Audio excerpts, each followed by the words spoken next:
ಇನ್ನು ಜಪದಲ್ಲಿರುವವರು ಸೂರ್ಯನ ನಡುವೆ ನಿಂತ ನಾರಾಯಣನಿಂದ ಎಷ್ಟೋ ಜನರಿಗೆ ಬಹಳ ಚಿಂತನೆಯಲ್ಲಿ ಪ್ರಶ್ನೆಯಲ್ಲಿ ಇರುವ ಸವಿತ ಮಂಡಲ ಮಧ್ಯವರ್ತಿ ನಾರಾಯಣ ಆಚಾರ್ಯ ಮಧ್ವರು ಪುರಾಣಗಳು ಏಕಾದಶ ಸಂಹಿತೆಗಳು ಚಿಂತನೆಗಳನ್ನು ಜೋರಾಗಿ ಕೊಟ್ಟಿವೆ. ಬಹಳ ಗಂಭೀರವಾದ ವಿಷಯ ಇದು. ಆ ಸೂರ್ಯನ ಚಿಂತನೆ ಮಾಡಬೇಕಾದ್ರೆ ನಾವು ಮೊದಲಿಗೆ ಜಪ ಮಾಡಲಿಕ್ಕೆ ಮುಂಚೆ ಅದನ್ನು ತಂದವರು ಯಾರು, ಯಾವ ನೆಲೆಯಲ್ಲಿ ಇದೆ, ಅದರ ಚಿಂತಕ ಯಾರು, ಚಿಂತನೆ ಮಾಡಲಿಕ್ಕೆ 3 ಜನರನ್ನು ಯೋಚನೆ ಮಾಡಿದೆ. ಋಷಿ, ಛಂದಸ್ಸು, ದೇವತೆ ಅಂತ. ಅದರಿಂದ ಬ್ರಹ್ಮ ಋಷಿ, ನಿಜವಾಗಿ ಗಾಯತ್ರಿ ಭಟ್ಟರವಾಗಿ ವಿಶ್ವಾಮಿತ್ರ ಋಷಿ, ಗಾಯತ್ರಿ ಛಂದ ಮುಖ ಮುಟ್ಟಿಕೊಂಡು ಸವಿತ ನಾರಾಯಣ ದೇವತಾ ಅಂತ ಹೃದಯ ಮುಟ್ಟಿಕೊಂಡು ಋಷಿರ ಗುರುತ್ವ ಶಿರಸಾಭಿವಂದ್ಯ ಅಂತ ಕ್ರಮ ತಂದುಕೊಟ್ಟವನು ನಮಗೆ ದೊಡ್ಡವನಾದ್ರಿಂದ ಅವನನ್ನು ನಾವು ತಲೆ ಮುಟ್ಟಿ ನಮಿಸ್ತೇವೆ ಅಂತ ಹೇಳಿ ಬಿಡಲಿಕ್ಕೆ ತಲೆ ಮುಟ್ಟಬೇಕು ಅಂತ ಹೇಳುವ ಮಾತುಗಳು, ಅದರ ಮೀಟರ್ಗಳು, ಛಂದಸ್ಸುಗಳು, ಅದು ಮಾತಿನ ಅರಣಿಗೆ ಆದ್ದರಿಂದ ಮಾತಿನ ಮಂಟಪದಲ್ಲಿ ಹೋಗಿ ತುಟಿ ಮುಚ್ಚಿಕೊಂಡು ಬಾಯಿ ಮುಚ್ಚಿಕೊಂಡು ನಾವು ಮಂತ್ರವನ್ನು ಚಿಂತನೆ ಮಾಡ್ತೇವೆ ಅಂತ ಹೇಳಿಬಿಡಲಿಕ್ಕೆ, ಛಂದೋಭಿಮಾನಿಯನ್ನು ನೆನಪಿಸಿಕೊಳ್ಳಲಿಕ್ಕೆ, ಮತ್ತೆ ಮಂತ್ರದ ದೇವತೆ ಅದು ಹೃದಯದಲ್ಲಿ ಅಪ್ಪಿಕೊಂಡಿದ್ದಾನೆ ಒಪ್ಪಿಕೊಂಡಿದ್ದಾನೆ ಹೇಳಲಿಕ್ಕೆ ಹೃದಯ ಮುಖ್ಯವನ್ನು ನೆನಪಿಸಿಕೊಳ್ಳಲಿಕ್ಕೆ. ಹೀಗೆ 3 ಪ್ರಕಾರದಲ್ಲಿ ಅದು ಮನೆಗೆ ಆಗಲಿಲ್ಲ ಅಂತೇಳಿ ನಾನೇ ನಿಂತದ್ದು ಸೋಲಿಸಿಕೊಳ್ಳುವುದು ಹೇಗೆ ಆಗದಿದ್ದರೆ ಲಾಸ್ಟ್ ಮೂಮೆಂಟಿಗೆ. ಈಗ ಗಾಯತ್ರಿಯ ಮಂತ್ರ ಜಪ ಮಾಡೋದಾದರೆ ನಮ್ಮ ಬೆರಳಿನಲ್ಲಿ ಗಾಯತ್ರಿಯ ತುಂಡುಗಳನ್ನೆಲ್ಲ ಚಿಂತನೆ ಮಾಡಲಿಕ್ಕೆ ಉಂಟು. ಈಗ ಗಾಯತ್ರಿ ಜಪವನ್ನು ಹೆಂಗಸರು ಮಾಡಲಿಕ್ಕೆ ಉಂಟು ಅಂತ ಪ್ರಶ್ನೆ ಬರ್ತದೆ. ಅದು ಬರುವುದಿಲ್ಲ, ಬರ್ಬೋದು, ಇದಕ್ಕೆಲ್ಲ ಉತ್ತರ ಕೊಟ್ಟಿದ್ದೇನೆ. ಉಂಟಪ್ಪ. ತತ್ವೈ ದೇವಸ್ಯ ಸವಿತೋ ವರೆಣ್ಯಂ ಭರ್ಗಯೋಚ ಅಂತ ಹೇಳಿಕೊಂಡು ಪುರಾಣದಲ್ಲಿ ಹೇಳಿದ ಗಾಯತ್ರಿ ಮಂತ್ರದ ಮೇಲೆ ಕೊಟ್ಟದ್ದನ್ನು ನಾನು ಪಡೆದಿದ್ದೇನೆ. ಇತಿಹಾಸ ಪುರಾಣ ಪಂಚಮ ವೇದ, ವೇದ ವೇದ ಸಬ್ಸ್ಟಿಟ್ಯೂಟ್ ಆಗಿ ಇತಿಹಾಸ ಪುರಾಣಗಳನ್ನು ವೇದವ್ಯಾಸ ಕೊಟ್ಟದ್ದು. ಇದು ದೊಡ್ಡ ವಿಷಯ. ಮತ್ತೆ ವೇದವ್ಯಾಸ ಏನ್ ಮಾಡಿದ್ದಾರೆ ಕೇಳಿದರೆ, ಹೀಗೆ ನೋಡಿದೆ ನನ್ನ ವೇದವ್ಯಾಸ ಪಿಪಿಟಿಯಲ್ಲಿ ಸ್ವಲ್ಪ ಹೇಳಿದ್ದೇನೆ ಕಾಣ್ತಿದ್ದೆ, ಹೇಳಲಿಲ್ಲ ಜಾಸ್ತಿ. ಆಗ ವೇದವ್ಯಾಸ ಯೋಚನೆ ಮಾಡಿದ, ನಾನು ವೇದಗಳನ್ನೆಲ್ಲ ಕೊಟ್ಟೆ, ಎಲ್ಲರೂ ಓದಿಕೊಂಡು ನೋಡಿದ್ರು, ಆದರೆ ಸುಮಾರು ಜನ ಓದಲಿಲ್ಲಲ್ಲ. ಯಾಕೆ ಹೆಂಗಸರು ಯಾಕೆ ಓದಲಿಲ್ಲ? ಅವರಿಗೆ ಸಂಸ್ಕಾರ ಇಲ್ಲ. ಮತ್ತೆಂತ ಮಾಡುವ? ಅವರಿಗೆ ಬೇಕಲ್ಲ, ಏನ್ ಮಾಡುವ? ಸ್ತ್ರೀಶೂದ್ರ ದ್ವಿಜಬಂಧೂನಾಂ ತ್ರಯೀಣ ಶ್ರುತಿ ಗೋಚರ ಇತಿ ಶ್ರೇಯಸಿ ಮೂಢಾನಾಂ ಕರ್ಮಶ್ರೇಯಸಿ ಮೂಢಾನಾಂ ಶ್ರೇಯ ಭವೇದ್ಯ ಇತಿ ಭಾರತ ವಾಕ್ಯಾನ ಕೃಪಯ ಮುನಿನಾಗಿರ್ತದೆ. ಅವರಿಗೆ ಸಬ್ಸ್ಟಿಟ್ಯೂಟ್ ಕೊಡ್ತೇನೆ ಹೇಳಿ ವೇದ ಸಬ್ಸ್ಟಿಟ್ಯೂಟ್ ಹೇಳಿಕೊಂಡು ಮಹಾಭಾರತ ಉಂಟು. ಇದು ನಾನು ಹೇಳಿದ್ದಲ್ಲ, ವ್ಯಾಸರ ಹೇಳಿದ್ದು. ನಾವು ಯಾರಿಗಾಗಿ ಮಹಾಭಾರತ ಕೊಟ್ಟೆ ಕೇಳಿದ್ರೆ, ಸಹಜವಾಗಿ ಯಾರು ವೇದ ಓದುವುದಿಲ್ಲ, ಅರ್ಥ ಆಗುವುದಿಲ್ಲ, ಅಭ್ಯಾಸ ಮಾಡುವುದಿಲ್ಲ, ಅವರಿಗಾಗಿ ಮಹಾಭಾರತ ತಂದೆ. ಮಹಾಭಾರತ ಏನು ಕೇಳಿದ್ರೆ, ಭಾರತ ವ್ಯಪದೇಶೇನ ಅನಾಯಾರ್ಥ ಪ್ರದರ್ಶಿತ ಅಂತ. ವೇದವನ್ನೇ ನಾನು ಭಾರತ ಅಂತ ಹೆಡ್ಡಿಂಗಲ್ಲಿ ಕೊಟ್ಟ. ವಿಷಯ ವೇದವೇ, GST ಚೇಂಜ್ ಅಷ್ಟೇ ಭಾರತ. ಅದನ್ನ ಮಹಾಭಾರತ ಎಲ್ಲರಿಗೆ, ಯಾರಿಗೆ? ಸ್ತ್ರೀಯರಿಗೆ ಮೊದಲಿಗೆ ಹೇಳಿದರು. ಸ್ತ್ರೀ, ಶೂದ್ರ, ದ್ವಿಜಬಂಧು ನಾವು ಎಲ್ಲರಿಗೂ, ಯಾರಿಗೆ ವೇದದಲ್ಲಿ ಅಧ್ಯಯನಕ್ಕೆ ಅವಕಾಶ ಇಲ್ಲ ಅವರಿಗೆಲ್ಲರಿಗೂ ವೇದ ಇಲ್ಲ ಆಗಬಾರದು ಅಂತ ಹೇಳಿ ನಾನು ಮಹಾಭಾರತದಲ್ಲಿ ಗೀತೆ ಇರೋದು, ಮಹಾಭಾರತದಲ್ಲಿ ವಿಶ್ವದಾಸ ನಾಮ ಸ್ತೋತ್ರ ಇರೋದು. ಈಗ ಕುಂತಿ ಏನು ಹೇಳಿದ್ದು? ಭಾಗವತಿಗೆ ಹೇಳಿದ್ರೆ ಗೊತ್ತು ನಿಮಗೆ. ಕೃಷ್ಣಾಯ ವಾಸುದೇವಾಯ ದೇವಕಿ ನಂದನಾಯ ಚ ನಂದ ಗೋಪಕುಮಾರಾಯ ಗೋವಿಂದಾಯ ನಮೋ ನಮಃ. ಈಗ ಹೇಳಿ ಕುಂತಿ ಹೇಳಿ. ಕುಂತಿ ಅಂದ್ರೆ ಹೆಂಗಸಲ್ಲ, ಹೆಂಗಸು. ಮತ್ತೆ ಅವಳು ಗಂಡಸತ್ತವಳಲ್ಲ, ಗಂಡಸತ್ತವಳು ಇನ್ನು 2 ವಾರ ಅಂತ ಹೇಳಿದ್ರೆ ಒಳಗೆ ಬಿಡಬೇಡಿ ಅವರನ್ನು. ದಬ್ಬಿ ಎಲ್ಲಿ ದಬ್ಬುದು? ಎಲ್ಲಿ ದಬ್ಬುದು? ಕೃಷ್ಣ ಬಿದ್ದ ನಿಂಗೆ ಅಂತಾಕ್ಷರ ಹೇಳಿದ್ದವ ಏನು ಹೇಳಿಲ್ಲ. ಕೌಸಲ್ಯ ಯಾರು? ದಶರಥ ಇದ್ದಾನ? ಅಮ್ಮನಿಗೆ ನಮಸ್ಕಾರ ಮಾಡಬೇಕು. ರಾಮ ವನವಾಸದಿಂದ ಬಂದವ ಎಂತ ಮಾತಾಡಿದ್ರು? ಮಾತಾಡೋದು ಜಾಸ್ತಿ ಆಗ್ತದೆ. ಯಾರನ್ನು ಅವರವರ ಕರ್ಮ ಹಣೆ ಬರ ಮಾತಾಡಲಿಕ್ಕಿಲ್ಲ. ನಾವು ತಿದ್ದುವವರಲ್ಲ. ದೇವರ ಪ್ರಸಾದ ಎಲ್ಲರಿಗೂ ಹಂಚಿಕೆ ಉಂಟು. ನೀವು ಹೇಗೆ ಬೇಕಾದ್ರೂ ಕೊಡಿ, ಕೊಡುವುದಿಲ್ಲ ಹೇಳಿ ಅಷ್ಟೇ. ನಿಮಗೆ ಕೊಡ್ಲಿಕ್ಕೆ ಆಗುವುದಿಲ್ಲ ಹೇಳಿ. ನಿಮ್ಮಲ್ಲಿ ವೇರಿಯೇಷನ್ ಸುಳಿಕೆ. ಒಂದು ಹೆಣ್ಮಗಳನ್ನು ಸುಳ್ಳು ಅಂತ ಕರೀಲಿಕ್ಕೆ ಬಂದು ಅವಳನ್ನು ತಪ್ತಾ ಇದ್ದಾರೆ, ಕಲ್ಲರಿಗೆ ಕೇಳ್ತಾ ಇದ್ದಾರೆ. ಆಗ ಮೈಕ್ದವರು ಹೇಳಿದ್ರು, ನನ್ನನ್ನು ಸುಳ್ಳು ಮಾಡಿದ್ದು ಯಾರು ಹೇಳಿ ಅಂತ. ನನ್ನ ಸರಿಗೆ ಎಳೆದದ್ದು ಯಾರು? ಎಲ್ಲ ಹೊರಟೋದು. ನಾನು ಸುಳ್ಳು ಆಗಬೇಕಂದ್ರೆ ನೀವು ಹಾರಬೇಕಲ್ಲ. ನೀವು ಬರೋದೇ ಇಲ್ಲ ಅಂದ್ರೆ ನಾನು ಸುಳ್ಳು ಆಗ್ತೇನೆ. ಪ್ರಕೃತಿ ಪುರುಷ ವ್ಯವಸ್ಥೆ ಜಗತ್ತಿನಲ್ಲಿ ಇದ್ದೇ ಇದೆ. ಅದು ವೇರಿಯೇಷನ್ದಾಗಿ ವಿಜೃಂಭಣೆ ಆಗ್ತದೆ. ಸಮಾಜದಲ್ಲಿ ಕೆಲವೊಮ್ಮೆ ಅದು ಅವರ ಪರಿಸ್ಥಿತಿ ಅಂತ ಹೇಳಿಕೊಂಡು ನಾವು ಧಾರ್ಮಿಕವಾದ ಚೌಕಟ್ಟಿನಿಂದ ದೂರ ಮಾಡಲಿಕ್ಕೆ ನಮಗೆ ಯಾರಿಗೂ ಅಧಿಕಾರ ಇಲ್ಲ. ರಾಮ ಕೌಸಲ್ಯನ್ನು ದೂಡಲಿಲ್ಲ, ಧರ್ಮರಾಜ ಕುಂತಿಯನ್ನು ಅಳಿಲಿಲ್ಲ. ಅರ್ಥ ಮಾಡಿಕೊಳ್ಳಿ ಸಾಧ್ಯ. ನಮಗೆ ಮಹಾಭಾರತ ರಾಮಾಯಣ ಮುನ್ನೆಲೆಗೆ ಅದು ನಡೆದಿ ಎಂದು ನಡೆಸಿಕೊಳ್ಳಿ. ಏನು ತೊಂದರೆ ಇಲ್ಲ, ಏನಾಗುತ್ತೆ, ತಪ್ಪೇನಾಗುತ್ತೆ. ಅಂದ್ರೆ ಪ್ರತಿಯೊಬ್ಬರಿಗೂ ಮಹಾಭಾರತ ಮತ್ತು ಇದು ಕುಂತಿ ಹೇಳಿದ ಪ್ರಾರ್ಥನೆ. ಆ ಕೃಷ್ಣ ದ್ವಾರಕಾವಾಸಿ ದ್ರೌಪದಿ ರಜಸ್ವಲೆಯಾಗಿ ಹೇಳಿದ ಮಾತು. ಕಾತ್ಯಾಯಿನಿ ಮಹಾಮಾಯಿ ಮಹಾಯೋಗಿನಿ ಈಶ್ವರನಂದ ಸುರಂದೇವಿ ಪತಿಮೆ ಕುರುತೇ ನಮಃ. ಇದು ಗೋಪಿಗೆಯರದ್ದು, ಗೋಪಿಗೆಯರು ಗೊಲ್ಲರದ್ದು, ಗೊಲ್ಲದಿಯರದ್ದು, ಎಂತೆಂದೋ ಜಾತಿಗಳು ಏನಾನು ಬಗೆಯಲ್ಲಿದ್ದವುಗಳು. ಇನ್ಯಾರತ್ರ ನಾವು ಬರೆಯುವುದು? ಯಾರನ್ನು? ಕಾತ್ಯಾಯಿನಲ್ಲಿ ಮಾತಾಡ್ತಿದ್ದಾರೆ, ವ್ರತ ಮಾಡ್ತಾ ಇದ್ದಾರೆ, ಅವರು ದುರ್ಗೆಯ ವ್ರತ ಮಾಡ್ತಾರೆ. ರುಕ್ಮಿಣಿ ಇಂದ್ರಾಣಿ ಪೂಜೆ ಹೋಗ್ತಾ ಇದ್ದಾರೆ, ಹೇಳಿ ಬರೀತಾರೆ ಲೆಟರಲ್ಲಿ, ನಾನು ಇಂದ್ರಾಣಿ ಪೂಜೆ ಹೋಗ್ಲಿಕ್ಕೆ ಉಂಟು, ಆಗ ಹೊರಗೆ ಬರ್ತೇನೆ ಅರಮನೆಯಿಂದ, ಆಗ ಯಾರು ಗಲಾಟೆಯಲ್ಲಿ ಇರುವುದಿಲ್ಲ, ಅಲ್ಲಿಂದ ನನ್ನ ನೀನು ಕಿಡ್ನಾಪ್ ಮಾಡು, ಪೆಟ್ಟು ಕೂಡ ಇಲ್ಲ ಆರಾಮ ಅಂತಾರೆ. ಇವಳು ಹೇಳಿಕೊಟ್ಟದ್ದು. ಇಂದ್ರಾಣಿ ಪೂಜೆ ಹೋಗ್ತಾ ಇದ್ದಾರೆ, ಇಲ್ಲಿಂದ ಕೃಷ್ಣ ನೋಡ್ತಾ ಇದ್ದಾರೆ, ಅವರಿಂದ ಖುಷಿ ಆಯ್ತು. ಅಲ್ಲಿಂದ ಊರ ಹೊರಗೆ ಬರಲಿಕ್ಕೆ ಉಂಟು, ಇಂದ್ರಾಣಿ ಪೂಜೆ ಉಂಟು, ಅದು ಕುಲದೇವತೆಯ ಕ್ರಮ, ನಮ್ಮದು ಮದುಮಗಳು ಮಾಡುವಂಥದ್ದು. ನೋಡಿ, ಅವಳಿಗೆ ಮದುವೆ ಆಗಲಿಲ್ಲ, ಇನ್ನು ಮದುಮಗಳು ಮಾಡ್ತಾ ಇದ್ದಾರೆ, ಮದುವೆ ಆಗದವಳು ಮಾಡುವ ಪೂಜೆ ಉಂಟು. ನೃತ್ಯಾಮೋದಕಂಬಿರಾಮ್ ಅಂತಾರೆ. ಸೀತೆಯ ಸುತ್ತಮುತ್ತ ಇದ್ದ ರಾಕ್ಷಸಿಗೆ ಹೇಳುದು, ಸೀತೆ ಸತ್ಲು ಅಂತ ಹೇಳುವ, ತಿಂದಾಗುವ, ನಾವು ಹೋಗಿ ವನ ದೇವತೆ ಇದ್ದಾಳಲ್ಲ ನಮ್ಮದು ದಿಗುಂಬಿಳ, ಅಲ್ಲಿ ಹೋಗಿ ನಾವು ಕುಣಿಯುವ, ಪಾರ್ಟಿ ಮಾಡುವ ಅಂತ. ಅವರಿಗೊಂದು ದೇವತೆ ಉಂಟು, ರಾಕ್ಷಸರಿಗೆ, ರಾಕ್ಷಸರಿಗೆ ಅವರು ದೇವಿ ಆರಾಧನೆ ಮಾಡ್ತಾರೆ. ಇನ್ಯಾರನ್ನ ಪರಿಚಯಕ್ಕೆ ಹೋಗಬೇಕು? ಅದರಿಂದ ಇದೆಲ್ಲ ಪುರಾಣದಲ್ಲಿ ಇರತಕ್ಕ ಮಂತ್ರಗಳು ನಾರಾಯಣ ವರ್ಮ ನಮಗೆ ಹೇಳಿಸಿದೆ. ಆಗ ನಾನು ಹೇಳಿದ್ದ ನಮ್ಮ ಯಶೋಧೆ ನಾವಾಗಿ ಪೂತನಿಗೆ ಸತ್ತವಳಿಗೆ ಮಂತ್ರ ಹೇಳಿದ್ದ. ಆನಂತರ ಏನು ಮಾಡಿದ್ರು ಹೊತ್ಕೊಂಡು ಹೋಗಿ ಪ್ರಾರ್ಥನೆ ಮಾಡಿದ್ರು. ಏನಂತ? ಅವ್ಯಾದ ಜೋನಿ ಮಣಿಮಾನ್ ತವ ಜಾನೋತವರು ಯಜ್ಞೋಚಿತ ಕಡಿತರಮಯಾಸ್ಯ. ಅವು ಯಾವ ಯಾವ ಅಂಗಗಳನ್ನು ಯಾವ ಯಾವ ದೇವರು ಕಾಪಾಡಬೇಕು ಅಂತ ಹೇಳ್ತಾ ಇದ್ದಾರೆ. ಜಠರಂ ಹಯಾಸ್ಯ, ನಿನ್ನ ಹೊಟ್ಟೆಯನ್ನು ಹಯಗ್ರೀವ ಕಾಪಾಡಲಿ ಅಂತ. ಅವರಿಗೆ ಹಯಗ್ರೀವನ ಉಪಾಸನೆ ಗೊತ್ತು, ರಹಸ್ಯ ಉಪಾಸನೆ. ಹಯಗ್ರೀವ ಉಪಾಸನೆಯು ಗೊಲ್ಲರಿಗೆ ಗೊತ್ತುಂಟು. ಹೊಟ್ಟೆಯನ್ನು ಕಾಪಾಡಲಿ ಅಂತ ಹೇಳ್ತಾರೆ. ಅವ್ಯಾದ ಜೋನಿ ಮಣಿಮಾನ್ ತವ ಜಾನ್ಮಥೋರು ಯಜ್ಞ ಅಚ್ಯುತ ಕಟಿತಟಂ ಜಠರಂ ಹಯಾಸ್ಯ, ಯಾವ ಯಾವ ರೂಪಗಳು ಯಾವ ಯಾವ ಅಂಗದಲ್ಲಿ ಉಂಟು ಹೇಳ್ತಾ ಇದ್ದಾರೆ. ನಮಗೆ ಬರುವುದಿಲ್ಲ, ಪುಣ್ಯಾತ್ಮರಿಗೆ ಗೊಲ್ಲರಿಗೆ ಗೊತ್ತಿದ್ದದ್ದು, ಮಗುವಿಗೆ ಪಾಠ ಮಾಡಿದವರು. ಅದನ್ನ ಇದೆಲ್ಲ ಹೇಳಿಕ್ಕೆ ಯಾರು ಹೇಳಬೇಕು? ಗಂಡಸರು ಬರಬೇಕು, ಹೇಳ್ಬೇಕು. ಅವ್ರು ಕಾಯ್ದ ಅವು ಹೋಗ್ತಾ ಇದ್ದ ಬಾಣವಟ್ಟ, ಭಯಂಕರ ರಿಚ್ಚವ. ಎಷ್ಟು ರಿಚ್ಚು ಕೇಳಿ ಊರು ತಿರುಗದವ, ಎಷ್ಟು ಗಮ್ಮತ್ತಿನವ ಕೇಳಿ. ಮತ್ತೆ ಕಾದಂಬರಿ ಕತೆ ಬರೆದವ ಯಾರು ಅಂದ್ರೆ, ಅವನಿಗೆ ಹೀಗೆ ಕೈ ಹಿಡಿದ್ರೆ ಅವನ ಕೈ ಮೇಲೆ ವೀಳ್ಯದೆಲೆ ಬರಬೇಕು. ಆನವನಿಗೆ ರಿಚ್ಚುಂದ ವೀಳ್ಯದೆಲೆಗೆ ಸುಣ್ಣ ಹಾಕುವ ಬೇರೆ, ಅದಕ್ಕೆ ಕರ್ಪೂರ ಒದ್ದಿ ಇಡುವ ಬೇರೆ, ಲವಂಗ ಇಡುವ ಬೇರೆ, ಬೆಲ್ಲ ಇಡುವ ಇನ್ನೊಬ್ಬ. ಹೀಗೆ 8-10 ಜನ ಪರಿಚಾರಕರು ಒಂದು ವೀಳ್ಯದೆಲೆ ಅವನಿಗೆ ತಿನ್ನಿಸ್ಲಿಕ್ಕೆ. ಇನ್ನೆಂತ ಹೇಳಿ ಅಡುಗೆ ಮಾಡಿ ಇಷ್ಟೇ ಹೇಳಿ. ಈ ನಮೂನೆ ಊರು ತಿರುಗುವಾಗ ಒಂದು ಕಡೆ ನೋಡ್ತಾನೆ, ಒಂದು ಕಡೆ ಹೆಣ್ಮಗಳು ಅಡಿಲಿಕ್ಕೆ ರೆಡಿಯಾಗಿದ್ದಾಳೆ, ಅಲ್ಲಿ ಕಿವಿ ಕೊಡ್ತಾನೆ. ಅಲ್ಲಿ ವಿಷ್ಣು ಸಹಸ್ರ ನಾರಾಯಣ ಕೇಳ್ತಾ ಉಂಟಂತೆ. ನಿರಂತರ ಪಠ್ಯಮಾನ ನಾಮ ನಾರಾಯಣ ನಾಮ ಸಹಸ್ರಕ ಬಂದಾನೆ. ಪ್ರಸೂತಿ ಗೃಹದಲ್ಲಿ ಹೆಣ್ಮಕ್ಕಳು ಇದು ನಾರ್ಮಲ್ ಡೆಲಿವರಿ ಆಗಲಿ ಹೇಳಿ ವಿಷ್ಣು ಸಹಸ್ರ ಹೇಳ್ತಾ ಇದ್ದಾರೆ. ಇದು ಥೆರಪಿ. ಯಾವಾಗ ಹೇಳಿಕೊಂಡ ಪ್ರಸೂತಿಗೆ ಗಂಡ್ಮಕ್ಳಿಗೆ ಹೋಗಿಕೊಂಡ ಯೋಚನೆ ಮಾಡಿ. ಆಗ ವಿಷ್ಣು ಸಹಸ್ರ ಯಾರು ಹೇಳುದು? ನಾನು ಒಬ್ಬನ ಬಡಿತಾರೆ ಕೆಲವರು ಕಾಣ್ತದೆ. ಇದು ಅವನು ನಾನಲ್ಲ ಮಾತವರಲ್ಲ, ಬಾಣವಶ ಹೇಳಿದ್ದಕ್ಕಂತೆ ಅವನು ಬರೆದಾಗ ನಡೆದ ಜಗೇನೇನು. ಅದನ್ನು ಮಹಾಭಾರತವನ್ನು ನಾನು ಹೆಣ್ಣು ಮಕ್ಕಳಿಗೋಸ್ಕರವೇ ಕಲಿಯಲಿಕ್ಕೆ ಕೊಟ್ಟಿದ್ದೇನೆ ಎಂದು ವೇದವ್ಯಾಸರು ಹೇಳಿಕೊಂಡಿದ್ದಾರೆ. ಅದನ್ನು ಪುರಾಣಗಳಲ್ಲಿ ನಾನು ಗಾಯತ್ರಿ ಮಂತ್ರಗಳನ್ನೆಲ್ಲ ಏನು ಹಾಕಿದ್ದೇನೆ ಅದನ್ನು ಹೇಳಿಕೊಳ್ಳುವ ಮುಂಚೆ ಬೆರಳಿನಲ್ಲೆಲ್ಲ ಅಂಗುವಿನ್ಯಾಸ ಅಂತ ಉಂಟು. ಓಂ ಅಂಗುಷ್ಟಾಭ್ಯಾಂ ನಮಃ, ಭೂರ್ಭುವಸ್ಸಃ ಪರ್ಜನ್ಯಭ್ಯಾಂ ನಮಃ, ತತ್ಸವಿತುರ್ವರೆಣ್ಯಂ ಮಧ್ಯಮಾಭ್ಯಾಂ ನಮಃ, ಭೃಗುದೇವಸ್ಯಧೀನಿ ಅನಾಮಿಕಾ ವಿಧಿರ್ಜನಃ ಪ್ರಚೋದಯತ್ ಕನಿಷ್ಠಾಭ್ಯಾಂ ನಮಃ, ಭೂರ್ಭುವಸ್ಸಃ ತತ್ಸವಿತುರ್ವರೆಣ್ಯಂ ಪ್ರಚೋದಯತ್ ಕರತಲಕರುಷ್ಟಾಭ್ಯಾಂ ನಮಃ ಅಂತೇಳಿ ಪ್ರತಿಯೊಂದು ಬೆರಳುಗಳಲ್ಲಿ ಜಪ ಮಾಡುವಾಗ ಮಂತ್ರ ದೇವತೆಯ ಚಿಂತನೆ ಮಾಡಲಿಕ್ಕೆ ತುಂಡಾಗಿ ಉಂಟು. ಅದನ್ನೆಲ್ಲ ಕ್ರಮ ಪ್ರಕಾರವಾಗಿ ಹೆಬ್ಬೆರಳು, ತೋರ್ಬೆರಳು, ಆನಂತರ ನಡುಬೆರಳು, ಮತ್ತೆ ಉಂಗುರ ಬೆರಳು, ಕಿರುಬೆರಳು, ತಿದ್ದುವುದು ಹೇಗೆ ಅಂತ ಜಪ ಮಾಡುವಾಗ ಯಾಕೆ ಅಂತ ಮುಂದೆ ಹೇಳ್ತೇನೆ. ಬೆರಳು ಯಾಕೆ ಬೇಕು ಅಂತ. ಆನಂತರ ಕೈಯ ಮೇಲಕ್ಕೆ ಕೈಯ ಕೆಳಕ್ಕೆ ಕರತಲ ಕರಪೃಷ್ಠ ಎರಡನ್ನು ಬಲ ಮತ್ತು ಎಡ ಇಷ್ಟು ಮಾಡಲಿಕ್ಕೆ ಉಂಟು ಚಿತ್ರದಲ್ಲಿ.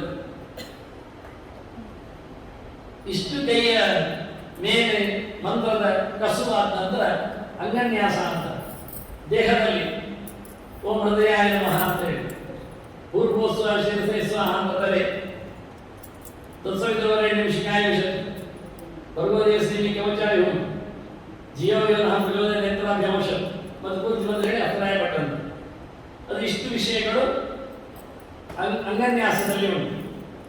ಅದು ತಿಳಿಲಿಕ್ಕೆ ಉಂಟು, ಸುಲಭ ಇಲ್ಲಲ್ಲಿ ಮಾಡ್ಲಿಕ್ಕೆ ಉಂಟು, ಮಾಡ್ಲಿಕ್ಕಿಲ್ಲ ಅಂತಲ್ಲ, ಹೆಂಗಸರಿಗೆಲ್ಲ ಇಲ್ಲ ಅಂತಲ್ಲ, ಮತ್ತೆ ಮದುವೆ ಆದವರಿಗೆ ಮಾತ್ರ ಅಂತಲೂ ಅಲ್ಲ, ಎಲ್ಲರಿಗೂ ವಿಷಯ. ಆನಂತರ ಜಪದ ಆರಂಭದಲ್ಲಿ 24 ಮುದ್ರೆಗಳು ತೋರಿಸಲಿಕ್ಕೆ ಉಂಟು. ಇದೆಲ್ಲ ಕಲಿಯುವಂಥದ್ದೇ.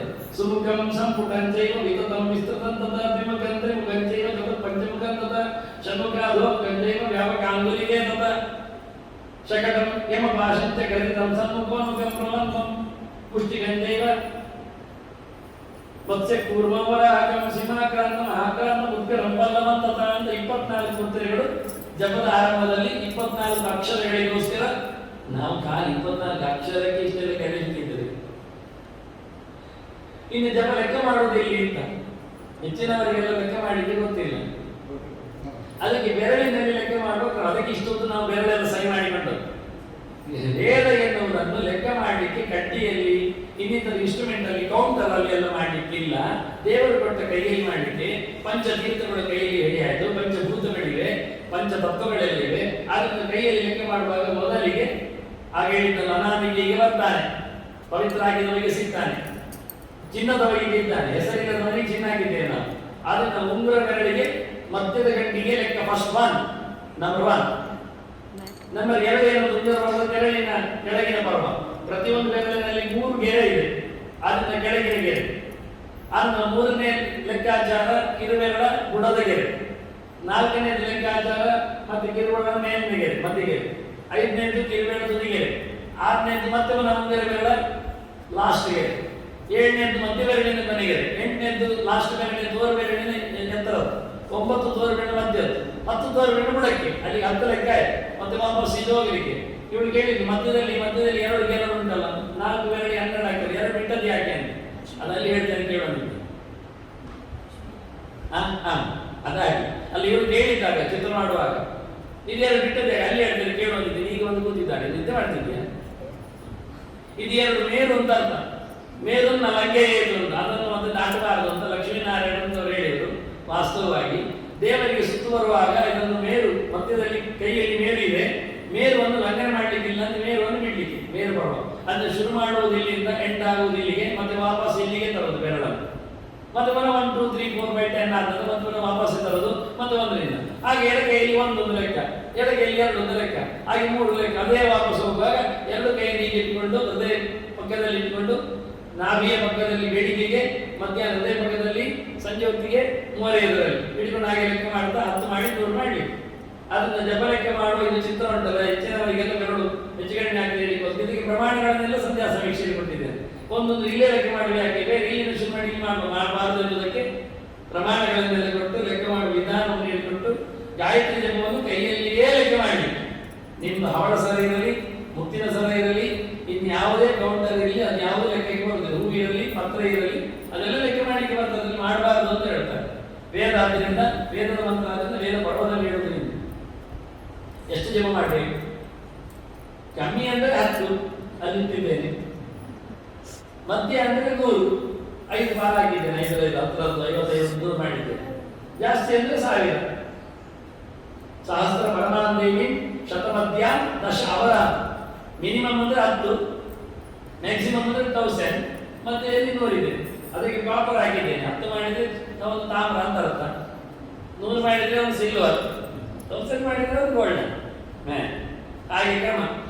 ನಾವು ಮಕ್ಕಳಿಗೆ ಹೇಳುವಾಗ ನೀವು ಗೋಲ್ಡನ್ ಬಾಯ್ ಹೇಳಿ, ಸಹಾಯ ಇಲ್ಲಾಂದ್ರೆ ಈಗ ಸಿಲ್ವರ್ ಆಗ್ತಿ.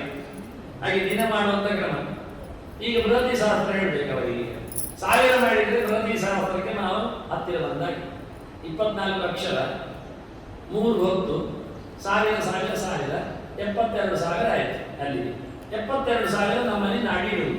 ಬೃಹತಿ ಶಾಸ್ತ್ರ ಅಂದ್ರೆ 36 ಅಕ್ಷರಕ್ಕೆ ಬೃಹತಿ ಹೆಸರು. ಅದರಲ್ಲಿ ವ್ಯಂಜನ 36,000, ಸ್ವರ 36,000, 72,000 ಅಲ್ಲಿ ಆಯ್ತು. 72,000 ಬೃಹತಿ, ಅದಕ್ಕೆ ಕೌಂಟ್ ಆಗಿ 72,000 ಗಾಯತ್ರಿ ಜಪ. ಅದಕ್ಕೆ ಅನುಗುಣವಾಗಿ 36,000 ಬಲದಲ್ಲಿ, 36,000 ಎಡದಲ್ಲಿ ನಮ್ಮ ನಾಡಿಗಳು. ಅದರಲ್ಲಿ ಭಗವಂತನ ಪುರುಷ ರೂಪಗಳು 36,000, ಸ್ತ್ರೀ ರೂಪಗಳು 36,000. ಆದ್ರಿಂದ ಗಂಡಸರಲ್ಲಿ ಇಂಥ ಪ್ರಶ್ನೆ ಇಲ್ಲ, ಹೆಂಗಸರಲ್ಲಿ ಇಂಥ ಕ್ರಮ ಇಲ್ಲ.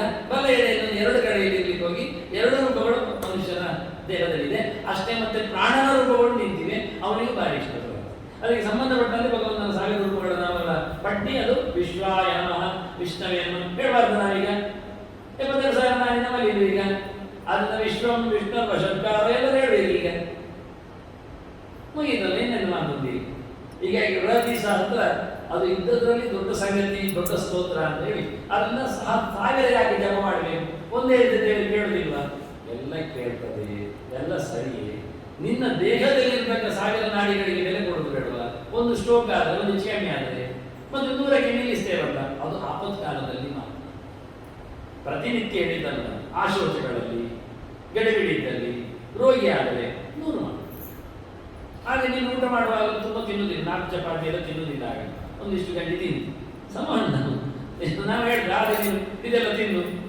ಅದೆಲ್ಲ ಬೇಡ ಡಾಕ್ಟರ್ ಹೇಳಿದ್ದಾರೆ ಬೇಡ ಸರಿ ಆಗಲ್ಲ ನಾವು ಅದನ್ನ ಜಪವನ್ನು ಸಂಕೋಚ ಮಾಡಲಿಕ್ಕೆ ಹೇಳ್ತೇವೆ ಮತ್ತೆ ಹತ್ತು ಮಾಡುದು ಸತ್ತ ಮನೆಯಲ್ಲಿ ಓಡ್ಲಿಕ್ಕೆಲ್ಲ ಇದ್ರೆ ಆಗುವುದೇ ಇಲ್ಲ ಅಂದ್ರೆ ಬೆಡ್ಡೇ ಇದ್ದಾನೆ ಅಂತ ಬಿಡ್ಲಿಕ್ಕೆ ಇಲ್ಲ ಆಶೋಚದಲ್ಲಿಯೂ ಜಪ ಬಿಡ್ಲಿಕ್ಕೆ ಇಲ್ಲ ಊಟ ಬಿಡ್ತೇವ ನಾವು ಎಷ್ಟು ರೋಗ ಇದ್ರು ಆಶೋಚ ಹೇಳಿಕೊಂಡು ಸತ್ತ ಮನೆ ನಾವು ಬಂದಿಕ್ಕೆ ಸಾಯ್ಲಿಕ್ಕೆ ಆಗ್ತದೆ ಹೇಳಿ ತಿನ್ನುದಿಲ್ಲ ಒಂದು ಸ್ವಲ್ಪ ಹೊತ್ತು ಕಾಯ್ತಾನೆ ಸ್ವಲ್ಪ ಹೊತ್ತು ನಿಲ್ತಾನೆ ಮತ್ತೆ ಮನೆಗೆ ಹೊಟ್ಟೆಗೆ ಹೇಳುದಿಲ್ಲ ಎಷ್ಟೊತ್ತು ಒಂದು ಎಷ್ಟು ದಿನ ಅಂತ ಮತ್ತೆ ನಿಧಾನಕ್ಕೆ ಅದು ಸಹಜ ಅದರಲ್ಲಿ ಮನುಷ್ಯನ ಮಾತೇನಿಲ್ಲ ಅದರಲ್ಲಿ ನಾವೇ ನಮ್ಮನ್ನು ಸಮನ್ವಯ ಮಾಡಿಕೊಳ್ಳೋದು ಮತ್ತೆ ಯಾರು ನಮಗೆ ಊಟ ಮಾಡಿಸ್ಲಿಕ್ಕೆ ಬರ್ತಾರೆ ಆದ್ರಿಂದ 3 ಗ್ರೇಡಲ್ಲಿ ನಾವು ಅನುಷ್ಠಾನ ಮಾಡಲಿಕ್ಕೆ ಬರ್ತದೆ ಅಂತ ಮತ್ತೆ 100 ಸತಂಚೈಕ ಹೃದಯಸ್ಯ ನಾಡ್ಯ ಅಂತ ಇಡೀ ದೇಹದಲ್ಲಿ 72,000 ಹೃದಯದಲ್ಲಿ 101 ನಾಡಿ ಅದನ್ನ 100 ಸಂಖ್ಯೆ ಮತ್ತೆ 10 ಪ್ರಧಾನವಾದ ನಾಡಿಗಳು ಇಡಾಪಿ ಕಳಂತು ಹೂ ಸಂಜೆಗೆಲ್ಲ 10 ಪ್ರಧಾನ ನಾಡಿಗಳು 10 ನಾಡಿಗಳು 100 ನಾಡಿಗಳು 1000 ನಾಡಿಗಳು 3 ಸರಿಯೇ ಈಗ ನಿಮಗೆ ಬಿಟ್ಟದ್ದು ಯಾವುದು ಸರಿಯಾಗಬೇಕು ಹೇಳೋದಾಗದು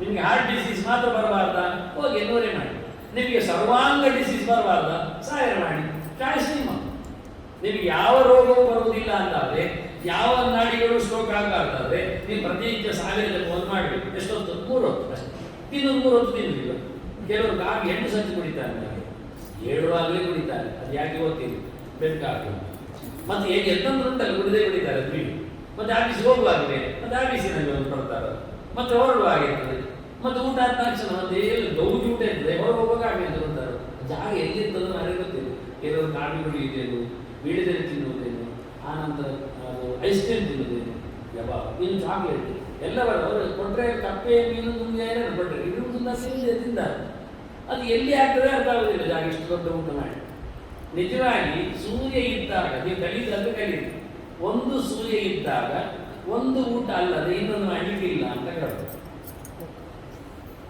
ಬಾಯಿ ಒಳಗೆ ಹಾಕುವ ವ್ಯವಸ್ಥೆ ಸೂರ್ಯನಿದ್ದಾಗ ಓನ್ಲಿ 1 ಟೈಮ್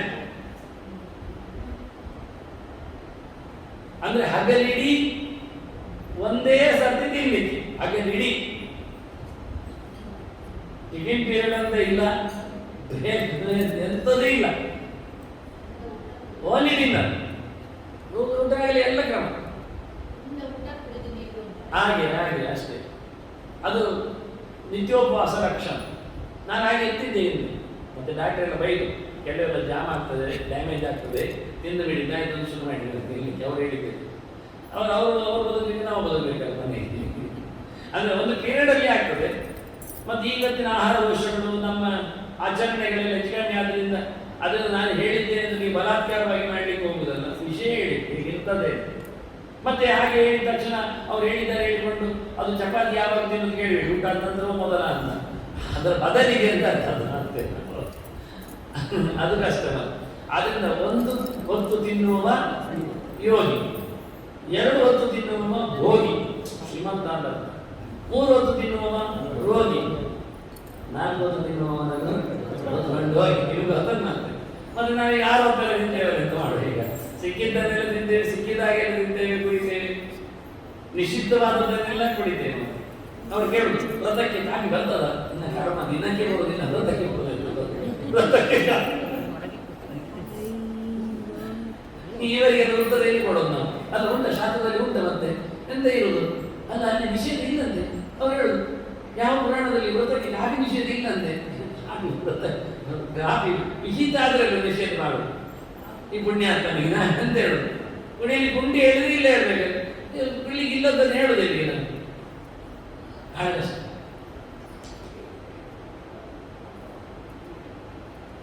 ಜಪ ಅನಂತರದಲ್ಲಿ ಮತ್ತೆ 8 ಮುದ್ರೆ ತೋರಿಸಿಕೊಂಡು ಏನು ಮುದ್ರೆ? ಜ್ಞಾನ, ವೈರಾಗ್ಯ, ಆನಂತರ ಶಂಖ, ಯೋನಿ, ಶಂಖ, ಪದ್ಮ, ಲಿಂಗ, ಸಮಾರ ಮುದ್ರೆ ಅಂತ ಅಷ್ಟಮುದ್ರೆಗಳನ್ನು ತೋರಿಸಿಕೊಂಡು ಇದು ಕಲಿಯಲಿಕ್ಕಿರುವಂಥದ್ದೇ. ಇನ್ನು ಗಾಯತ್ರಿಯಲ್ಲಿ ಇರತಕ್ಕಂಥ ಪ್ರಣವ ಮೊದಲನೇದು. 5 ಕಡೆಯಲ್ಲಿ ಗಾಯತ್ರಿಯನ್ನು ಹೇಳಬೇಕು, ನಿಲ್ಲಿಸಬೇಕು ಅಂತ ಕ್ರಮ.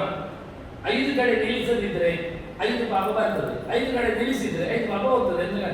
ಪಂಚಾವಸಾನ ಸಹಿತ ಪಂಚಪಾತಕ ನಾಶಿನಿ, ಪಂಚಾವಸಾನ ರಹಿತ ಪಂಚಪಾತಕ ದಾಯಿನಿ ಅಂತ ಎಷ್ಟು ಜಪ ಮಾಡಿದ್ರೆ ಅವನು ಹಾಳಾಗಿ ಹೋಗ್ತಾನೆ. 5 ಕಡೆ ಬ್ರೇಕ್ ಮಾಡಿ ಹೇಳಿಕೊಂಡು 100 ಪಾದದ ಗಾಯತ್ರಿಗೆ ಗಾಯತ್ರಿಯಲ್ಲಿ ಮತ್ತೆ ಪ್ರಣವದಲ್ಲಿ. ಪ್ರಣವದಲ್ಲಿ 3 ರೂಪಗಳು: ವಿಶ್ವ, ತೇಜಸ್ಸ, ಪ್ರಾಜ್ಞಾ. ವಿಶ್ವನಿಗೆ 19 ಮೋರೆ, ಮಧ್ಯದಲ್ಲಿ ಆನೆ ಮೋರೆ. ಆನೆ ಮೋರೆಯ ವಿಶ್ವನ ಉಪಾಸನೆ ಮಾಡಿಯೇ ಗಣಪತಿಗೆ ಆನೆ ಮೋರೆ ಮಾಡೋದು. ಗಣಪತಿ ಆನೆ ಮೋರೆ ಯಾಕೆ ಬಂತು ಅಂದ್ರೆ ಅದು ವಿಷಯ. ಅವ ಈ ರೂಪವನ್ನು ಉಪಾಸನೆ ಮಾಡಿದ್ದಾನೆ. ಜಾಗೃತ ರೂಪ ಅದು ವಿಶ್ವರೂಪ. ನಮ್ಮ ಕಣ್ಣಿನ ಮಧ್ಯದಲ್ಲಿ ಇರತಕ್ಕ, ಕಣ್ಣು ಮತ್ತು ಉಬ್ಬಿನ ಕಡೆಯಲ್ಲಿ ಇರತಕ್ಕ ರೂಪ ಭಗವಂತನ. ಎಚ್ಚರದಾಗಿದ್ದಾಗ ಅವನು ನಿಯಮ ಮಾಡ್ತಾನೆ. ಕನಸಿಗೆ ಬಂದಾಗ, ಬುದ್ಧಿಗೆ ಬಂದಾಗ ತೇಜಸ್ಸನಾಗಿ ಅದೇ ಸೇಮ್ ಚಕ್ರಶಂಕ ಗದಾಪದ್ಮ ಏಕೋನವಿಂಶತಿ ಮುಖಃ ಸಪ್ತಾಂಗ ಅಂತ ಕ್ರಮ. ಸಪ್ತಾಂಗ ಅಂದ್ರೆ 4 ಕೈ 2 ಕಾಲು 1 ಸೊಂಡಿ, ಒಟ್ಟು 7 ಅಂಗ ಅಂತ. 7 ಅಂಗ 19 ಮೋರೆ. ಅವನ ತೇಜಸ್ಸ ನಮಗೆ ಸ್ವಪ್ನವನ್ನು ಕಾಣಿಸುವ, ಕರುಣಿಸುವ. ಕೊನೆಗೆ ವಿಶ್ವ ಇದ್ದಾನೆ, ಅವನಿಗೆ ಮೋರೆಗಳು ಹೆಚ್ಚು ಕಡಿಮೆ ಇಲ್ಲ. ಆನೆ ಮೋರೆಗೆ ಅಲ್ಲ, ಸಮಾನ ಮೋರೆ, ಒಂದೇ ಮೋರೆ, ಕೈ ಕಾಲುಗಳು ಉಂಟು, 2 ಮುಗಿಯಿತು. 4 ಕೈ ಇದೆ, 2 ಕಾಲಿದೆ. ಹಾಗಾಗಿ ಅವನನ್ನು ಸಪ್ತಾಂಗ ಎಲ್ಲ ಕರೀತಿದೆ. ಏಕೋನವಿಂಶತಿ ಮುಖ ಅಲ್ಲ, ಅವನು ನಿದ್ದೆಯವ, ನಿದ್ದೆ ಮಾಡಿಸುವ, ಪ್ರಾಜ್ಞಾವ. ಬಹಳ ಚೆನ್ನಾಗಿರ್ತದೆ ಅವನು. ಯಾರಿಗೆ ಎಚ್ಚರವೇ ಇರುವುದಿಲ್ಲ ಆಗ ಅವನ ಜೊತೆಯಲ್ಲಿ ಬಿಟ್ಟರೆ, ಆದರೆ ಅವನ ಜೊತೆಗೆ ಇದ್ದೇವೆ ಅಂತ ಗೊತ್ತಿರಲಿಲ್ಲ. ಇಷ್ಟು ವಿಷಯ ಮತ್ತೇನು ಸಹ. ಹಾಗಾಗಿ ಈ 3 ಜನರು ಇವತ್ತು ನಮಗೆ ಮಾಧ್ಯಮದಲ್ಲಿ ಪ್ರಣವದಲ್ಲಿ ಉಪಾಸನೆಗೆ ಸಿಗ್ತಾರೆ ಜಪ ಮಾಡುವಾಗ. ಅದರ ನಂತರದಲ್ಲಿ ಯಾರತಿಯಲ್ಲಿ 4 ರೂಪಗಳು: ವಾಸುದೇವ, ಸಂಕರ್ಷಣ, ಪ್ರತಿಮ, ಅನಿರುದ್ಧರು. ಇವತ್ತಿನ ಆರ್ಟಿಫಿಷಿಯಲ್ ಇಂಟೆಲಿಜೆನ್ಸಿಯಲ್ಲಿ ಇಟ್ಕೊಂಡು ನಾನು ತಯಾರು ಮಾಡಿದ್ದೇನೆ ಮನೆಯಲ್ಲಿ. ಅಷ್ಟು ಮುಂದುವರಿಗಿದೆ ಇದೆ ನಮ್ಮಲ್ಲಿ. ಹಾಗಾಗಿ ವಾಸುದೇವ ಹೇಗಿದ್ದಾನೆ? ಚಕ್ರಶಂಕ ಗದಾಪದ್ಮಧಾರಿಯಾಗಿ, ಮೋಕ್ಷಪ್ರದನಾಗಿ, ಶುಕ್ಲವರ್ಣದಲ್ಲಿ ಇದ್ದಾನೆ, ಬಿಳಿಯಾಗಿದ್ದಾನೆ. ಶುಕ್ಲಂ ರಕ್ತಂ ರೌಪ್ಯಂ ಕೃಷ್ಣಮಿತಿ ಅಂತ 4 ಬಣ್ಣಗಳು ಸಹಜವಾದವುಗಳು. ಅದನ್ನು ಕಪ್ಪು ಬಣ್ಣದಲ್ಲಿ ಅನಿರುದ್ಧ ಇದ್ದಾನೆ, ಕಡೆಯಲ್ಲಿದ್ದಾನೆ. ಅವನು ಸ್ಥಿತಿಕಾರಕನಿದ್ದಾನೆ. ಚಕ್ರಶಂಕ ಕತ್ತಿ ಮತ್ತೆ ಚರ್ಮವನ್ನು ಹೊತ್ತಿದ್ದಾನೆ. ಸೃಷ್ಟಿಕಾರಕನಾಗಿ ಪ್ರದ್ಯುಮ್ನ ಇದ್ದಾನೆ, ಹಳದಿ ಬಣ್ಣದಲ್ಲಿದ್ದಾನೆ. ಬಿಲ್ಲು ಬಾಣ ಹೊಡೆದಿದ್ದಾನೆ, ಕೈಯಲ್ಲಿ ಚಕ್ರಶಂಕಗಳನ್ನು ಎತ್ತಿ ಹಿಡಿದಿದ್ದಾನೆ. ಮತ್ತೆ ಸಂಕರ್ಷನಿದ್ದಾನೆ, ಲಯಕಾರಕನಿದ್ದಾನೆ. ಚಕ್ರಶಂಕ ಹಲವು ಮುಸಲಗಳನ್ನು ಹೊತ್ತಿದ್ದಾನೆ, ಕೆಂಪು ಬಣ್ಣದಲ್ಲಿದ್ದಾನೆ. ಹೀಗೆ ನ್ಯಾಯತಿ ಪ್ರತಿಪಾದ್ಯವಾಗಿ ಭೂ ಭುವ ಸುವಹ ಭೂ ಸುವಹ ವ್ಯಸ್ತ ಸಮಸ್ತ ವ್ಯಾಹತೀನಾಂ ಅಂತ ಹೇಳೋ ಕ್ರಮ. 4 ವ್ಯಾಹೃತಿಗಳ ಕ್ರಮ. ಮತ್ತೆ ಗಾಯತ್ರಿಯಲ್ಲಿ 10 ಪದ ಉಂಟು. ತತ್ ಸವಿತುಃ ವರೇಣ್ಯಂ ಭರ್ಗಃ ದೇವಸ್ಯ ಧೀಮಹಿ ಧಿಯಃ ಯಃ ನಃ ಪ್ರಚೋದಯಾತ್. 3 1 10ಕ್ಕೆ 10 ರೂಪಗಳು. ತತ್ ಅಂದ್ರೆ ತತನಾದ ವಸ್ಯ ಅಂತ ಅರ್ಥ. ಬೆಳೆದವನು ಬೆಳೆದವನು ಬೆಳೆದವನು. ಸವಿತು ಅಂದ್ರೆ ಸೃಷ್ಟಿ ಮಾಡಿದವನು ಕೂರ್ಮ ಅಂತ. ವಿಷ ಸೃಷ್ಟಿ ಮಾಡಿದ್ದ, ಅಮೃತ ಸೃಷ್ಟಿ ಮಾಡಿದ್ದ, ಉಚ್ಚೇಶ್ವರ ತಂದ, ಕಲ್ಪವೃಕ್ಷದಂದ, ಚಂದ್ರನನ್ನು ತಂದ, ಲಕ್ಷ್ಮಿಯನ್ನಿಟ್ಟ, ಪಾಲ ಸಾಗರವನ್ನು ಲೀಲೆಯಲ್ಲಿ ಕಡೆಯಾಲು ಬಲೆ ಮಹಾಲಕ್ಷ್ಮಿ ಉದಿಸಿದಳ.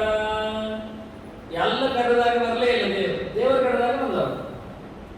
ಅಸುರರು, ದೈತ್ಯರು, ದೇವತೆಗಳು ಎಲ್ಲ ಸೇರಿ ಆಚೆ ಕಳೆದದ್ದು ಬರಲೇ ಇಲ್ಲ. ಅವಳು ಯಾಕೆ ಬರ್ತಾಳೆ? ದೇವರು ಕಳೆದ್ರೆ ಬರ್ತೇನೆ ಹೇಳಿಕೊಂಡು ಕೊನೆಗೆ ದೇವರೇ ಜೈತ್ರೈ ಬೇರೆ ಜಗದ ಭಯದೈ ಬಂದ ಶುಕಂ ಗೃಹೀತ್ವ 4 ಕೈಗಳಲ್ಲಿ ಆ ಹಾವನ್ನು ಎತ್ತಿಕೊಂಡ, ಕಡಿಲಿಕ್ಕೆ ಶುರು ಮಾಡಿದ. ಪಾಲ ಸಾಗರವನ್ನು ಲೀಲೆಯಲ್ಲಿ ಕಡೆ ಯಾರು? ಅವನಿಗೆ ಕಷ್ಟವೇ ಇಲ್ಲ. ಇವರೆಲ್ಲ ಹೇಳಿಕೊಂಡು ಹೇಳ್ತಾ ಇದ್ದಾರೆ ಹಾವನ್ನು. ಇವನಿಗೆ ಏನಿಲ್ಲ, ಗಮ್ಮತ್ತಲ್ಲಿ ಆಡ್ತಾ ಇದ್ದಾರೆ. ಇವರು ಗಮ್ಮತ್ತಲ್ಲಿ ಮೇಲೆ ಬಂದಿದ್ದಾರೆ. ಹಾಗಾಗಿ ಸವಿತು ಸೃಷ್ಟಿ ಮಾಡಿದ ಅಡಿಯಲ್ಲಿ ಕೂತು ಕೂರ್ಮ ಒಂದೊಂದು ಬಿಡ್ತಾ ಇದ್ದಾರೆ. ಉಚ್ಚೇಶ್ವರ ಬಿಟ್ಟ, ಚಂದ್ರನನ್ನು ಬಿಟ್ಟ, ಐರಾವತನನ್ನು ಬಿಟ್ಟ, ಎಲ್ಲ ದೇವತೆ ಓದ್ಕೊಂಡು ಹೋದ್ರು, ಎಲ್ಲ ತಗೊಂಡು ಹೋದ್ರು. ಮತ್ತೆ ದೇವರೇ ಬಂದಾಗ ದೇವರನ್ನೇ ತಂದ, ಮಹಾಲಕ್ಷ್ಮಿಯನ್ನು ಕೊಟ್ಟ, ಧನ್ವಂತರಿಯಾಗಿ ಬಂದ. ಅದು ಗಮ್ಮತ್ ಮಾಡಿ ಬೆಳೆಸ್ಲಿಕ್ಕೆ ಮೋಯಿ ಹೆಂಗಸರು ಬೆಳೆಸ್ಲಿಕ್ಕಿಲ್ಲ ನೋಡ್ರಿ. ಅಮೃತವನ್ನೇ ಹೆಂಗಸರು ಬೆಳೆಸಿದ್ದಾರೆ. ಮತ್ತೆ ನಾವು ಇವತ್ತಲ್ಲಿ ಹೆಂಗಸರು ಬೆಳೆಸ್ಲಿಕ್ಕಿಲ್ಲ, ಅವ್ರು ಕೊಟ್ಟಿದ್ದು ದೂರ ಆಗ್ತದೆ. ಎಂತ ಕರ್ಮ, ಅಡಿಗೆ ಮಾಡ್ಲಿಕ್ಕೆ ಆಗ್ತದೆ. ಅವರು ಬಳಸಿದಾಗ ಗಂಡಸರು ನೀನು ಹೇಳ್ಕೊಳ್ತಾರೆ ಕೈಯಲ್ಲಿ ಯಾರು ಏನ್ ಸರ್ ಹಾಗೆ ಹಾಗೆ ಈ ಗಂಡಸರಿ ಬೆಳೆಸಿಕೊಟ್ರೆ ಎಷ್ಟು ಜನ ಬೆಳೆಸ್ತಾರೆ ನೋಡಿ. ಎಲ್ಲ ಓಡಿಸಿಕೊಂಡು ಬಂದ್ರೆ ಎಲ್ಲ ಉಳಿಸಿದ ನೀವು ಕರ್ಮ ಸರಿಯಾಗಿ ಆಗಿಲ್ಲ. ಗಂಡಸರು ಬೆಳೆಸಿದ್ರೆ 1 ಸೌಂದಲ್ಲಿ 4 ಜನರಿಗೆ ಆಗ್ತಾರೆ. ಹೆಂಗಸರಾದ್ರೆ 4 ಸೌಂದರಿಗೆ ಒಬ್ಬರಿಗೆ ಆಗ್ತಾರೆ. ಅದಕ್ಕೆ ಬೇಕಾದ್ರೆ ಮುಂದೆ ಹೋಗಿ ಅಲ್ಲಿ ಅದು ನಿಧಾನಕ್ಕೆ ಹಾಕಿ ಹಾಗೆಲ್ಲ ರೀ ನಮ್ದೆಲ್ಲ ಮಡಿ ಮೇಲಿದೆ ಎಂದೇ ಕಂಡಾಗುತ್ತೆ. ನಿಜವಾದ ವಿಷಯ ಅಷ್ಟೇ. ಹೆಂಗಸರು ಎಷ್ಟು ಮಾಡ್ತೀವಿ ಅಷ್ಟೇ ಅಡುಗೆ ಮಾಡಿದ್ರೆ ಆಗೋದಿಲ್ಲ ಹೇಳಿದ. ಅದು ಮದುವೆ ಚಪ್ಪರದಲ್ಲಿ ಅವರು ಅಪ್ಪಳ ಸೈಡಿಗೆಲ್ಲವರು ತಗೊಂಡು ಹೋಗೋದಿಲ್ಲ. ರಾಯಲ್ ಫುಡ್ ಎಲ್ಲರೂ ತರಲಿಕ್ಕೆ ಉಳಿದದ್ದೆಲ್ಲ ನಾವು ತಗೊಂಡು ಹೋಗಿ ಇರ್ಲಿ ಬಿಡಿ.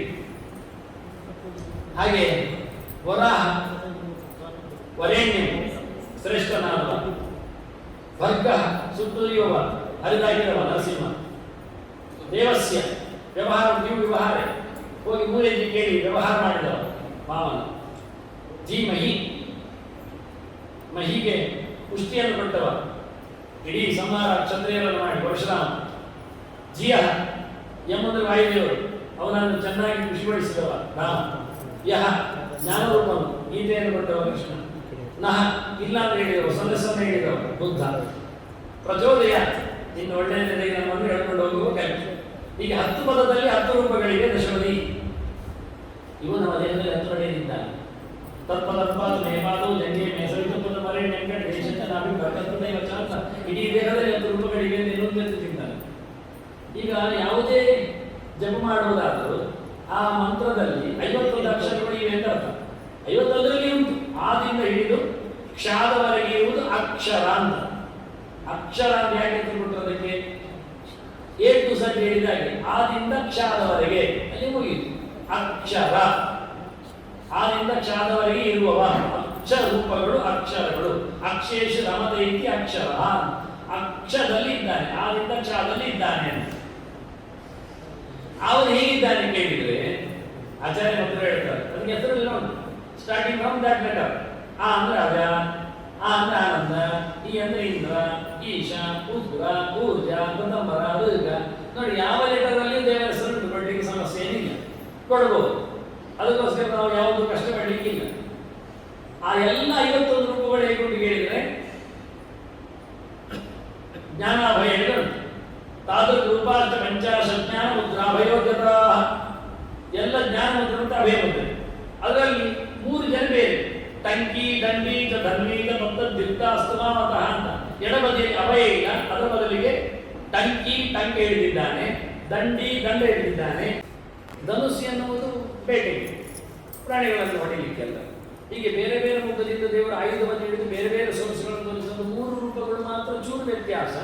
ಮತ್ತೆ ಒಂದೇ ನಮೂನೆ ಅಂತೇಳಿ ನಾನು ಅವತ್ತೇ ಅಕ್ಷರ ರೂಪಗಳು ಅಂತೇಳಿ ಚಿಂತನೆ ಮಾಡಿದಾಗಲೇ ಅದನ್ನು ಸ್ಕೆಚ್ ಮಾಡಿಸಿದ್ದೆ. ಜ್ಞಾನಾಭಯ ಭಗವಂತನ ರೂಪಗಳು. ಇದು ಎಷ್ಟು ಮಂತ್ರ ಯಾವುದೇ ಜಪ ಮಾಡುವುದಾದ್ರೂ ಆ ಮಂತ್ರದಲ್ಲಿ 51 ಅಕ್ಷರಗಳು ಇವೇ ಹೇಳಿದರನ್ನು ಚಿಂತನೆ ಮಾಡಲೇಬೇಕಾಗ್ತದೆ. ಅದನ್ನು ಯಾರ ಹೆಸರಾದರೂ ಅವರಲ್ಲಿಗೆ ಇರುವುದರಿಂದ ಪ್ರತಿಯೊಬ್ಬರಲ್ಲಿ ಈ ದೇವತೆಗಳು ರೂಪಗಳು ಇರ್ತಾವೆ ಅಂತೇಳಿ. ಇನ್ನು ಮುಂದೆ ಜಪ ಮಾಡುವ ಸಮಯದ ಬಗ್ಗೆ ಒಂದು ಕೆಲವು ಮಾತುಗಳು. ಯಾವ ಕಾಲದಲ್ಲಿ ಜಪ ಮಾಡಿದ್ರೆ ಉತ್ತಮ ಕೇಳಿದ್ರೆ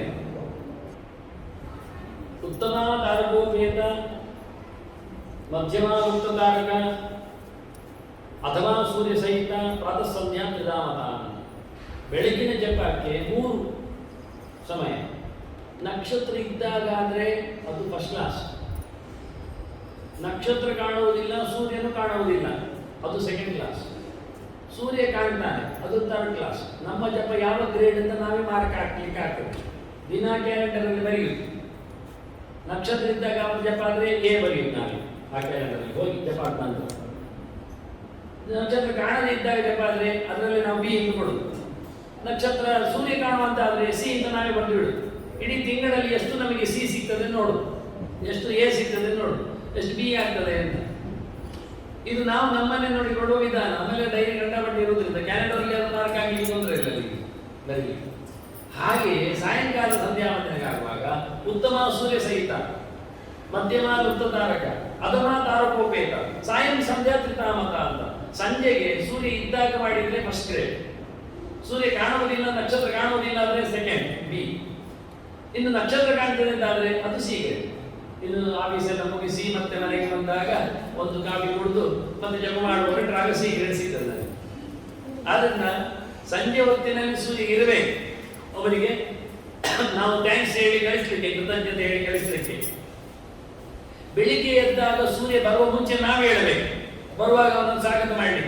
ನೋಡಿ, ಸ್ವಾಗತ ಮಾಡುವಾಗ ನಾವು ಮೊದಲಿರಬೇಕು, ಧನ್ಯವಾದ ಆಗುವಾಗ ಅವ್ರು ಹೋದನ್ನು ನಾವಿರಬೇಕು. ಇದು ಕ್ರಮ ಆಗಿ ನಾವೇನು ಮಾಡ್ತೀವಿ, ಈಗ ಬೆಳಿಗ್ಗೆ ಸೂರ್ಯ ಬಂದ ನಂತರ ಬರ್ತೇವೆ. ಸರಿ, ಕರೆಕ್ಟ್. ನೋಡಿ, 3 ಕಾಲ ಇದೆ. ಉತ್ತಮ, ತಾರಕೋಪೇತ, ಆಚೆ ನಕ್ಷತ್ರ ಇದೆ, ಮಧ್ಯದಲ್ಲಿ ಬೆಳಕಾಗ್ತಾ ಉಂಟು, ಸೂರ್ಯ ಬರಲಿಲ್ಲ. 3ನೇ ಹೊತ್ತಿನಲ್ಲಿ ಸೂರ್ಯ ಬಂದಿದ್ದಾನೆ. ಸಾಯಂಕಾಲದಲ್ಲಿ ಆದರೆ ಸೂರ್ಯ ಅಸ್ತ ಆಗುವಾಗ ಪ್ರಶಸ್ತ, ಸೂರ್ಯ ಹೋದ ನಂತರ ಸೆಕೆಂಡ್, ಕತ್ತಲಾದರೆ ಥರ್ಡ್ ಗ್ರೇಡ್. ಹಾಗಾಗಿ ಕಾಲಕ್ಕೆ ಬೆಲೆ ಕೊಡುವುದಾಗಿದ್ರೆ ನಮ್ಮದು ಇವತ್ತು ಎರಡೂ ತಪ್ಪಿ ಹೋಗಿದೆ. ಬೆಳಿಗ್ಗೆ ಸೂರ್ಯೋದಯ ನಂತರ ಆಗ್ತದೆ, ಸಂಜೆ ಸೂರ್ಯೋದಯ ನಂತರ ಆಗ್ತದೆ. ಆಗುದೇ ಮಧ್ಯಾಹ್ನ ಮಾಡುದೇ, ಮಧ್ಯಾಹ್ನ ನಡು ನೆತ್ತಿ ಮುಗಿದ ನಂತರ ಆಗ್ಬೇಕು. 12 ನಂತರ ಆಗ್ಬೇಕು ಜಪ, ಮತ್ತೆ ಪೂಜೆ, ಮತ್ತೆ ವೈಶ್ಯದೇವ, ಮತ್ತೆ ಊಟ. ಅದು ಹೇಗೆ? ನೃತ್ಯಾತಿಥಿ ಪುರಸ್ಕಾರ. ಬಂದವರಿಗೆ ಮೊದಲು ಊಟ ಹಾಕಿ ಉದ್ಯೋಗ ಮಾಡಿದಾಗ ಮತ್ತೆ ಊಟ ಮಾಡಿ, ಕೆಲಸದವರಿಗೆ ಮೊದಲು ಹಾಕಿ ಮತ್ತೆ ಊಟ ಮಾಡಲಿಕ್ಕೆ, ಆಗ ಅವನು ಒಳ್ಳೆ ಊಟ ಮಾಡಿದ್ದಾನೆ ಅಂತ ಅರ್ಥ. ವಾಸ್ತವವಾಗಿ ಸಂಜೆ ಜಪ ಸೂರ್ಯ ಅಸ್ತಮಾನ ಆಗುವ ಮುಂಚೆ 2.5 ಗಂಟೆ, 6ಕ್ಕೆ ಆದರೆ 4:30 ಮಾಡಬಹುದು. 4:30 ಮಾಡುವಾಗ ನೀವು ಸಂಜೆ ಜಪವನ್ನು ಮಾಡಿ ಮಧ್ಯಾಹ್ನ ಮಾಡದೇ ಇದ್ರದಲ್ಲಿ ಮಾಡಲಿಕ್ಕೆ, ಮಾಡದೇ ಇದ್ದದ್ದು ಯಾವಾಗ ಮಾಡಲಿಕ್ಕೆ? ಸಂಜೆ ಜಪ ಆದ ನಂತರ ಮಾಡಲಿಕ್ಕೆ. ಇದು ಸಂಜೆಯಲ್ಲಿ ಮೊದಲು ಮಾಡಲಿಕ್ಕಲ್ಲ, 4 ನಂತರ ಆದರೆ.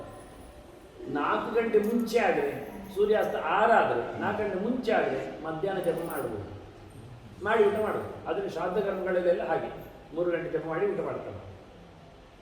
ಮ್ಯಾಕ್ಸಿಮಮ್ ಮಧ್ಯಾಹ್ನಕ್ಕೆ ಪೀರಿಯಡ್ 3:30 ಇಟ್ಕೊಳ್ಳಿ. Start period 10:30. ಅಧ್ಯರ್ಥಯಾಮ ದಾಸಾಯಂ ಸಂಧ್ಯಾ ಮಾಧ್ಯಾಹ್ನಿಕಿ ಸ್ಮೃತ ಅಂತ. ಅಧ್ಯರ್ಥಯಾಮ 1:30 ಯಾಮದ ನಂತರ. 1 ಯಾಮ ಅಂದರೆ 3 ಗಂಟೆ, ಅರ್ಧ ಯಾಮ ಅಂದರೆ 1:30 ಗಂಟೆ, 1:30 ಯಾಮ ಅಂದರೆ 4:30 ಗಂಟೆ. ಸೂರ್ಯೋದಯ 6 ಗಂಟೆ ಆದರೆ 4:30 ಗಂಟೆ ನಂತರ, ಅಂದರೆ 10:30 ಗಂಟೆಯ ನಂತರ ಮಧ್ಯಾಹ್ನದ ಜಪ. 4 ಗಂಟೆವರೆಗೆ ಆ ಸಾಯಂ. ಸಂಜೆ ಸೂರ್ಯಾಸ್ತ ಆಗುವುದು 6 ಗಂಟೆ ಆದರೆ 3 ಗಂಟೆವರೆಗೆ, 10:30ಯಿಂದ 3:00ವರೆಗೆ ಮಧ್ಯಾಹ್ನದ ಹೊತ್ತು ಅಕ್ಯುರೇಟೆಡ್. ಆದ್ದರಿಂದ ಬೆಳಿಗ್ಗೆದ್ದು ಮುಗಿಸ್ಬೇಕು ಅಂತ ಹೇಳಿ ನೀವು ಅದು ಮಾಡಬಾರ್ದು ಹೇಳಿದ್ದಲ್ಲ. ಈಗ ಸಿಕ್ಕಿವಿದ್ದದ್ದು ಇಷ್ಟೇ. ಮಧ್ಯಾಹ್ನದ ಬೇರೆಡೊಂದು ಅರ್ಜೆಂಟ್ ಹೋಗಬೇಕಾದ್ರೆ 10:00ವರೆಗೆ ಜಪ ಮಾಡಿ ಹೋಗು ಊಟ ಮಾಡಿ. ಯಾವತ್ತು ಅದು ಅಭ್ಯಾಸ ಮಾಡಲಿಕ್ಕಿಲ್ಲ. ನಮಗೆ ನೆರಳು ಇತ್ತ ವಾಲ್ಬೇಕು. ಕರ್ಣ ಜಪ ಮಾಡ್ತಾ ಇತ್ತು ಮಧ್ಯಾಹ್ನ, ಅವ ನೆರಳು ಬಿದ್ದಿತ್ತು, ಪಶ್ಚಿಮದ ಸೂರ್ಯನ ಬೆರಳು ಬಿದ್ದಿತ್ತು, ಆ ನೆರಳಿನಲ್ಲಿ ಕುಂತಿ ಕಾಯ್ತಿತ್ತು. ಇದು ಮಹಾಭಾರತ ಹೇಳಿದೆ. ಮಧ್ವಾಚಾರ್ಯ ಸವಿತರಿ ಅಪಯಾತೆ ಸ್ನಾತು ಮಾಯಾತ್ತದಾಕಂತ ಮಧ್ವಯ್ಯ. ಸೂರ್ಯ ಪಶ್ಚಿಮಕ್ಕೆ ವಾಲಿದ ಬಳಿಕ ಮಧ್ವಾಚಾರ್ಯ ಮಧ್ಯಾಹ್ನ ಸ್ನಾನಕ್ಕೆ ನದಿಗೆ ಹೋದರು. ಮತ್ತೆ ಜಪ ಮುಗಿಸಿ ಭಿಕ್ಷೆ ಮಾಡಬೇಕು. ಇವತ್ತು ನಮ್ದು ಮಧ್ಯಾಹ್ನ ಊಟ ಮುಗಿಸಿ ನಡಗಿಯಾಗಿ ಅಷ್ಟಾಕ್ಷರ ಜಪ ಮಾಡಲಿಕ್ಕೆ ತುಳಸಿ ಮಣಿಯಲ್ಲಿ ಸರದಲ್ಲಿ ಮಾಡಿ. ಇದು ಯಾವ ಮಣಿ ಸರವೂ ಆಗ್ತದೆ. ತುಳಸಿ ಪ್ರಶಸ್ತ ತುಳಸಿಯ ಅನಂತಂ ತುಳಸಿಯಾಮ್ ಅಂತಿರು. ತುಳಸಿ ಮಾಲೆಯಲ್ಲಿ ಅದು ಅನಂತ ಫಲ. ಮತ್ತು ಒಂದೊಂದಕ್ಕೆ ಗ್ರೇಡ್ ಇದೆ. ಮಾಡಿದರೆ ಮುತ್ತಿನಲ್ಲಿ ಮಾಡಿದರೆ ಹವಳದಲ್ಲಿ. ಅಷ್ಟಾಕ್ಷರ ಜಪಕ್ಕೆ ತುಳಸಿಯ ಮಾಲೆಯಿಂದ ಮಾಡಲಿಕ್ಕೆ, ತುಳಸಿ ಮಾಣಿಯ ಮಾಲೆಯನ್ನು ಮಾಡುವಾಗ ಬೆರಳಿನಲ್ಲಿ ನಡು ಬೆರಳಿನ ಮೇಲೆ ಪಾಸ್ ಆಗಲಿಕ್ಕೆ, ಉಳಿದ ಬೆರಳುಗಳೆಲ್ಲ ತಾಗಲಿಕ್ಕಿಲ್ಲ. ಹೆಬ್ಬೆರಡಲ್ಲಿ ಪಾಸ್ ಆನ್ ಮಾಡಲಿಕ್ಕೆ ಕ್ರಮ ಆಗಿ ನಮ್ಮ ಮುಖದಲ್ಲಿ ತರಲಿಕ್ಕೆ 1 2 3 4 ಅಂತ ನಿಧಾನಕ್ಕೆ. ಮತ್ತು ಎಳೆಯುವುದೆಲ್ಲ ಅಲ್ಲ, ಮೇಲೆ ಸರವನ್ನಿಟ್ಟುಕೊಂಡು ಮತ್ತು ಬುದ್ಧಿಯಲ್ಲಿ ಹಾಕಿದ್ದಲ್ಲಿ ಮಾಡಲಿಕ್ಕೆಲ್ಲ, ಜಪ ಮಾಡಲಿಕ್ಕೆ ಬೇರೆ. ಇದನ್ನು ತೋರಿಸ್ಲಿಕ್ಕೆ ಡೆಮಾನ್ಸ್ಟ್ರೇಷನ್ ಕ್ಲಾಸ್ಗೆ ಅಷ್ಟೇ, ಹೀಗೆ ಎಳಿಲಿಕ್ಕೆ ಅಂತ. ಹಾಗೆ ನನ್ನ ಚಿತ್ರದಲ್ಲಿ ಕೊಟ್ಟಿದ್ದೇನೆ. ಆಗ ಈಗ ಎಳೆಯುವ ಕ್ರಮ 1 2 3 4 ಅಂತ. ಮತ್ತು ಹೀಗೆ ಅರ್ಜೆಂಟಿಗೆ ಈಗ ಮಾಡೋದಲ್ಲ, 2 ಕೈಯಲ್ಲಿ ಮುಟ್ಲಿಕ್ಕೂ ಇಲ್ಲ. ಮತ್ತು ಉಳಿದವರಿಗೆಲ್ಲ ತೋರಿಸ್ಲಿಕ್ಕಿಲ್ಲ. ಮುದ್ರಾಂಜ ಜಪಮಾಲಾಂಚ ಗುರೋರಪಿ ನದರ್ಶೆಯದು ಅಂತ ಇರುತ್ತೆ ಕ್ರಮ. ಅದೆಲ್ಲ ಗೋಪ್ಯವಾಗಿ ದಾಸ್ಯ. ಆದ್ದರಿಂದ ಹರಿಕೃಷ್ಣ ಹರಿಕೃಷ್ಣದವರೆಲ್ಲ ಚೀಲದೊಳಗಿಕೊಂಡು ಬೆರಳು ಹೊರಗೆ ಹಾಕಿ ಒಂದು ಹೊಟ್ಟೆ ಮಾಡಿಕೊಂಡು ಚೀಲದಲ್ಲಿ ಮತ್ತೆ ಈ ಬೆರಳು ತಾಗಲಿಕ್ಕಿಲ್ಲ ಬಂದು ಅವರೆಲ್ಲ ಸುಮಾರು ಕೆಲಸ ಮಾಡ್ತಾರೆ ಮಾಡುವಾಗ ವಾಸ್ತವವಾಗಿ. ಮತ್ತು ಧಾರಣೆ ಮಾಡಿದ್ದರಿಂದ ಜಪ ಮಾಡುವುದಲ್ಲ, ಜಪ ಮಾಡಿದ್ದನ್ನು ಧಾರಣೆ ಮಾಡುವುದಲ್ಲ. ಕೆಲವರೆಲ್ಲ ಭಾರಿ ಪುಣ್ಯ ಅಂತ ಹೇಳ್ಕೊಂಡು ಮಾಡಿದ ನಂತರ ಹಾಕೊಂಡು ತಲೆಯಲ್ಲಿ ಹಾಕೊಂಡು ಅದೆಲ್ಲ ಮಾಡಲಿಕ್ಕಿಲ್ಲ. ಜಪ ಮಾಡುವ ಮಾಲೆ ಬೇರೆ, ಹಾಕೊಳ್ಳೋ ಮಾಲೆ ಬೇರೆ. ನಾಳೆ ಯಾರು ಬೇರೆ ಮಾಡ್ತಾ ಇದ್ರೆ ಚೇಂಜ್ ಮಾಡಿಕೊಳ್ಳಿ, ಅದು ಬೇರೆ ಇದು ಬೇರೆ ವಾಸ್ತವವಾಗಿ. ಮತ್ತು ಎಷ್ಟೊತ್ತು ಮಾಡ್ಬೋದು ಕಾಯಿ ಬೆರಳು ಹೇಳಿದ್ದು ತೋರಿಸಿ ಆಯ್ತಲ್ಲ. ಕಿರುಬೆರಳು ಶ್ರೇಷ್ಠ ಅಂತ ಇಲ್ಲ ಇಲ್ಲ ಅಲ್ಲ ಇದು ಈ ಬೆರಳಲ್ಲಿ ಹೆಜ್ಜೆ ಬೆರಳು ಎಳಿಲಿಕ್ಕೆ ಮತ್ತು ಬೆರಳಲ್ಲಿ ಇಳಿಲಿಕ್ಕೆ ಯಾವತ್ತು ಯಾವ ಬೆರಳು ತೋರಿಸ್ಲಿಕ್ಕಿಲ್ಲ ವಾಸ್ತು ಎಲ್ಲ ಬೆರಳುಗಳ ಬಗ್ಗೆ ಎಲ್ಲ ಪ್ರಮಾಣ ಹಾಕಿದ್ದೇನೆ ವಾಸ್ತವವಾಗಿ. ಮತ್ತು ಎಷ್ಟು ಕಾಯಿ ಇದ್ದು ಅಂತ ಲೆಕ್ಕ 108 ಮಾಡಿದ್ರೆ 100 ಮತ್ತೆ 0 101 ಮಾಡ್ಬೋದು. 100 ಉದ್ದಾಗುವಾಗ ಕೆಲವೊಮ್ಮೆ ಸಿರ್ಕ್ ಹಾಕೊಳ್ತದೆ, ಕೆಳಗೆ ಬೀಳ್ತದೆ, ಶಬ್ದ ಆಗ್ತದೆ, ಕಟಕಟ ಎಲ್ಲ ಶಬ್ದ ಎಲ್ಲ ಮಾಡಲಿಕ್ಕಿಲ್ಲ ಅಂತ ಕ್ರಮ. ಅದಕ್ಕೆ ಕಮ್ಮಿಯಲ್ಲಿ ಮಾಡೋದು. 50 ಮಾಡಿದರೆ ತಪ್ಪೇನಲ್ಲ, ಅಕ್ಷರ ಸಂಖ್ಯೆ ಆಗ್ತದೆ. ಮತ್ತು 36 ಸಹ ನಡೀತದೆ, ಇಲ್ಲ ಅಂತಲ್ಲ. 24 ಆಗ್ತದೆ. ಎಷ್ಟು ಕಮ್ಮಿಯಲ್ಲಿ ಆಗೋದಿಲ್ಲ ಅಂತಲ್ಲ, ಆವೃತ್ತಿ ಜಾಸ್ತಿ ಮಾಡಬೇಕು. ಅಷ್ಟೇ ಮಾಡಿ ಬಿಡುವುದಲ್ಲ. ಒಂದು ಸರ್ತಿ ಮಾಡಿದರೆ 24 ಹೇಳಿದ್ದಾರೆ ಅಲ್ಲಿ ಮುಗಿಸೋದು, 24 4 ಸರ್ತಿ ಮಾಡಬೇಕು, 27 ಮಾಡಿದರೆ ಹಾಗೆಲ್ಲ ಎಲ್ಲ ಸಂಖ್ಯೆಗಳಿಗೂ ಬೆಲೆ ಕೊಟ್ಟಿದ್ದೇನೆ. ಉಂಟು ಎಲ್ಲಕ್ಕೆ ಮಾಡಲಿಕ್ಕೆ ಬರ್ತದೆ. ಮತ್ತು ಕುತ್ತಿಗೆಯಲ್ಲಿ ಹಾಕುವ ಸರ ಬೇರೆ ಇರ್ತದೆ, ಅದನ್ನು ಮೊದಲು ಹಾಕ್ಲಿಕ್ಕೆ ಉಂಟು. ಕಂಠೆ ತ್ವಾಂಧಾರೇಶ್ಯಾಮಿ ಕುರುಮಾಂ ವಿಷ್ಣು ವಲ್ಲಭಂ ಹೇಳಿಕೊಂಡು ನನಗೆ ದೇವರ ಹತ್ತಿರ ಆಗಲಿ ಅಂತೇಳಿ ಹಾಕ್ಕೊಳ್ತೇನೆ ಅಂತೇಳಿ ಪಾತಾಡಿಕೊಂಡು ಹಾಕ್ಲಿಕ್ಕೆ ಉಂಟು. ಅದೆಲ್ಲ ಭಾರಿ ಉದ್ದ ಆದರೆ ಅದು ಬಗ್ಗುವಾಗ ಊಟ ಮಾಡುವಾಗ ಬಾಯಿಗೆ ಎಲ್ಲಿಗೆಲ್ಲ ತಾಗ್ತದೆ. ಮತ್ತು ನಮ್ಮ ಕೈಕಾಲಿಗೆ ಸಿಕ್ಕಿದ್ದು ತುಂಡಾಗ್ತದೆ. ಆದ್ದರಿಂದ ಸಾಮಾನ್ಯವಾಗಿ ಹೃದಯದವರೆಗೆ ಬರುವಾಗೆ ಹಾಕಿಕೊಂಡ್ರೆ ಮತ್ತು ಯಾವುದು ಧಾರಣೆ ಮಾಡ್ಬೋದು. ತುಳಸಿ ಮಣಿ ಹಾಕಲಿಕ್ಕೆ ಉಂಟು, ಆನಂತರ ರುದ್ರಾಕ್ಷಿ ಹಾಕಲಿಕ್ಕೆ ಉಂಟು, ತಪ್ಪಿಲ್ಲ. ಕಮಲಾಕ್ಷಿ ಹಾಕ್ಲಿಕ್ಕೆ ಉಂಟು, ಲಕ್ಷ್ಮೀ ಪ್ರಸ್ತಕ್ಷಲಾಗ್ತಾಳೆ ಅಂತ. ಮತ್ತು ವೈಜಯಂತಿ ಹಾಕ್ಬೋದು, ನವರತ್ನ ಹಾಕ್ಬೋದು. ಯಾವ ಮಾಲೆ ಹಾಕ್ಬೋದ್ರಲ್ಲಿ ಮಾಲೆಯಲ್ಲಿ ವಿರೋಧ ಇಲ್ಲ, ನಿಷೇಧ ಇಲ್ಲ. ಮತ್ತು ಕೆಲವು ಜಮ್ಸ್ಗಳು ಕೆಲವರಿಗೆ ಆಗುವುದಿಲ್ಲ, ಅದು ನೋಡಿಕೊಡ್ಬೇಕು. ಅವರ ಹಾರ್ಟಿಗೆ, ಅವರ ಇದಕ್ಕೆಲ್ಲ ಚೇಂಜಸ್, ಅದರದ್ದು ರೇಸಸ್ಗಳು ಹೆಚ್ಚು ಕಮ್ಮಿ ಆಗ್ತವೆ. ಅದರ ಬಗ್ಗೆಯಲ್ಲಿ ಕೇಳಿಕೊಡ್ಬೇಕು. ಆದ್ದರಿಂದ ತುಳಸಿಯಾದಿಗಳ ಧಾರಣೆಯಲ್ಲಿ ಏನು ವಿರೋಧ ಬರುವುದಿಲ್ಲ. ಇದು ಆಮಲಕ್ಕಿ ನೆಲ್ಲಿ ಸಾಕುವುದರಲ್ಲಿ ಭಾರಿ ವಿಶೇಷ. ಧಾತ್ರಿ ಮಾಲೆ ಅಂತ. ಅಷ್ಟಾಕ್ಷರ ಜಪ ಎಷ್ಟು ಮಾಡಬೇಕು ಕೇಳಿದರೆ ಅದು ಬೆರಳಲ್ಲಿ ಅನ್ನಲ್ಲ ಮಾಡೋದು, ಅದು ಮಣಿಯಲ್ಲಿ ಸರದಲ್ಲಿ. ಉಳಿದ ಎಲ್ಲ ಮಂತ್ರಗಳಿಗೂ ಸರವೇ, ಖಾಲಿ ಇದಕ್ಕೆ ಮಾತ್ರ ಗಾಯತ್ರಿ ಜಪಕ್ಕೆ ಮಾತ್ರ ಬೆರಳಿನಲ್ಲಿ, ಮತ್ತೆಲ್ಲದಕ್ಕೂ ಸರದಲ್ಲಿ ಮಾಡಲಿಕ್ಕೆ. ಎಷ್ಟು ಮಾಡಲಿಕ್ಕೆ ಕೇಳಿದರೆ ಅಷ್ಟಾಕ್ಷರಕ್ಕೊಂದು ಕ್ರಮ ಲಿಂಕ್. ಗಾಯತ್ರಿಯ ತ್ರಿಗುಣಂ ವಿಷ್ಣು ಧ್ಯಾನ್ ಅಷ್ಟಾಕ್ಷರ ಜಪ ಇದಂದು ಗಾಯತ್ರಿ ಜಪಕ್ಕಿಂತ 3 ಪಟ್ಟು ಮಾಡಲಿಕ್ಕೆ. ಗಾಯತ್ರಿಯಲ್ಲಿ 24 ಅಕ್ಷರ ಆದ್ದರಿಂದ ಅಷ್ಟಾಕ್ಷರಲ್ಲಿ 8 ಆದ್ದರಿಂದ 8 3 24 ಅಲ್ಲಿಗೆ ಮುಗಿಯಿತು. ಇಷ್ಟೇ. ಗಾಯತ್ರಿಗೆ ಮಾತ್ರ ಲಿಂಕ್ಡ್ ಅಷ್ಟಾಕ್ಷರ. ಇದು ಮಧ್ವಾಚಾರ್ಯ ಹೇಳಿದ ಕ್ರಮ. ಇನ್ನು ಯಾವ ಮಂತ್ರಕ್ಕೂ ಲಿಂಕ್ ಇಲ್ಲ. ಮತ್ತು ಅದನ್ನು ಎಷ್ಟು ಬಾರಿ ಮಾಡಬೇಕು ಅಂತ ಕೇಳುವುದೂ ಅಲ್ಲ, ಹೇಳಲಿಕ್ಕೂ ಇಲ್ಲ, ಅದು ಸಂಬಂಧವೇ ಇಲ್ಲ. ಉಳಿದ ಮಂತ್ರಗಳಿಗೂ ಉಳಿದ ಸಂಬಂಧ ಇಲ್ಲ. ನಾನು ಕೃಷ್ಣ ಮಂತ್ರ ಎಷ್ಟು ಮಾಡಲಿ, ಎಷ್ಟು ಬೇಕಾದ್ರೆ ಮಾಡಿ. ಗುರುಸೋತಿದ್ರೆ 800 ಮಾಡು, ಇಲ್ಲ ಆದರೆ 108 ಮಾಡು, 1000 ಮಾಡು. ನಮಗೆ ರಾಮ ಮಂತ್ರ ಎಷ್ಟು ಬೇಕಾದ್ರೆ ಮಾಡು. ಉಳಿದ ಯಾವ ಮಂತ್ರ, ಶಿವ ಮಂತ್ರ ಮಾಡು.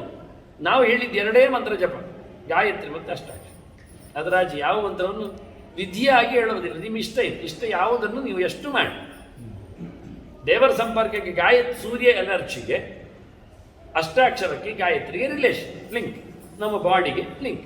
ಅದರ ಆಚೆಗೆ ಏನಿಲ್ಲ. ನೀನು ಎಷ್ಟಿದ್ರು ಏನು.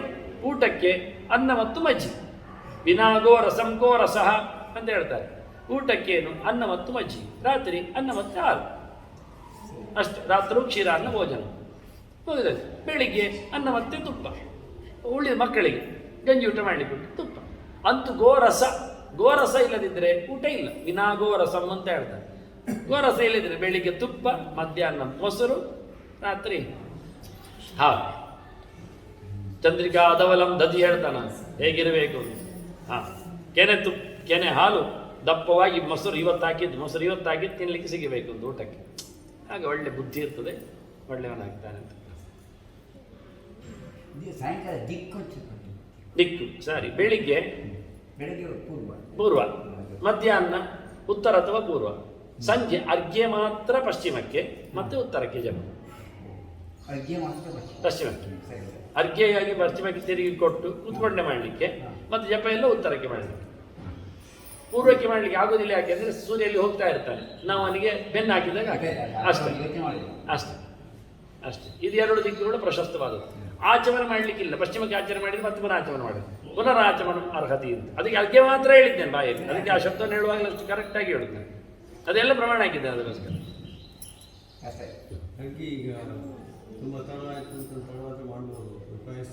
ಪ್ರಾಯಶ್ಚಿತ್ತಾರ್ಘ್ಯ ಉಂಟು, ಹೌದು. ಯಾವ ಎಷ್ಟಕ್ಕೆ? ಕಾಲಾತೀತ ದೋಷ ಪರಿಹಾರಕ್ಕೆ ಪ್ರಾಯಶ್ಚಿತ್ತ ಇರುವುದು. ಯಾಕೆಂದರೆ ಸೂರ್ಯ ಕಂತಿದ ಬಳಿಕ ಮಾಡಿದರೆ ಇನ್ನು ಸೂರ್ಯ ಹೋದ, 2nd ಗ್ರೇಡ್ ಕ್ಲಾಸ್ ಆಯ್ತದು. ಹಾಗೇನು ಮಾಡಲಿಕ್ಕೆ? ಕಾಲಾತೀತ ದೋಷ ಪರಿಹಾರಕ್ಕೆ ಇನ್ನೊಂದು ಅರ್ಘ್ಯ ಕೊಡಲಿಕ್ಕೆ. ಅದು ನಾಳೆ ಅಭ್ಯಾಸ ಆಗಬಾರ್ದು. ದಿವಸ ದೋಷ ಮಾಡಿ, ಹೌದು, ದಿವಸ ಪ್ರಾಯಶ್ಚಿತ್ತ ಮಾಡಿದ್ರೆ ಅಂತ ಗೊತ್ತು. ನಾವು ತಣ್ಣೀರು ಕುಡಿದದ್ದಕ್ಕೆ ಮಾತ್ರ ತಗೊಂಡದ್ದು ಜ್ವರ ಬರ್ತದೆ ಅಂತ. ದಿನ ಕುಡಿದು ಮಾತ್ರ ತಗೊಂಡ್ರೆ ಮಾತ್ರೆ ಕತೆ ನಮ್ಮ ಕತೆ ಯೋಚನೆ ಮಾಡಬೇಕಾದ ವಿಷಯ. ಪ್ರಾಯಶ್ಚಿತ್ತ ಅಂದರೆ ಮಾತ್ರೆ ಇಟ್ಕೊಳ್ಳಿ ಡೋಸೇಜ್ ಪ್ರಕಾರ.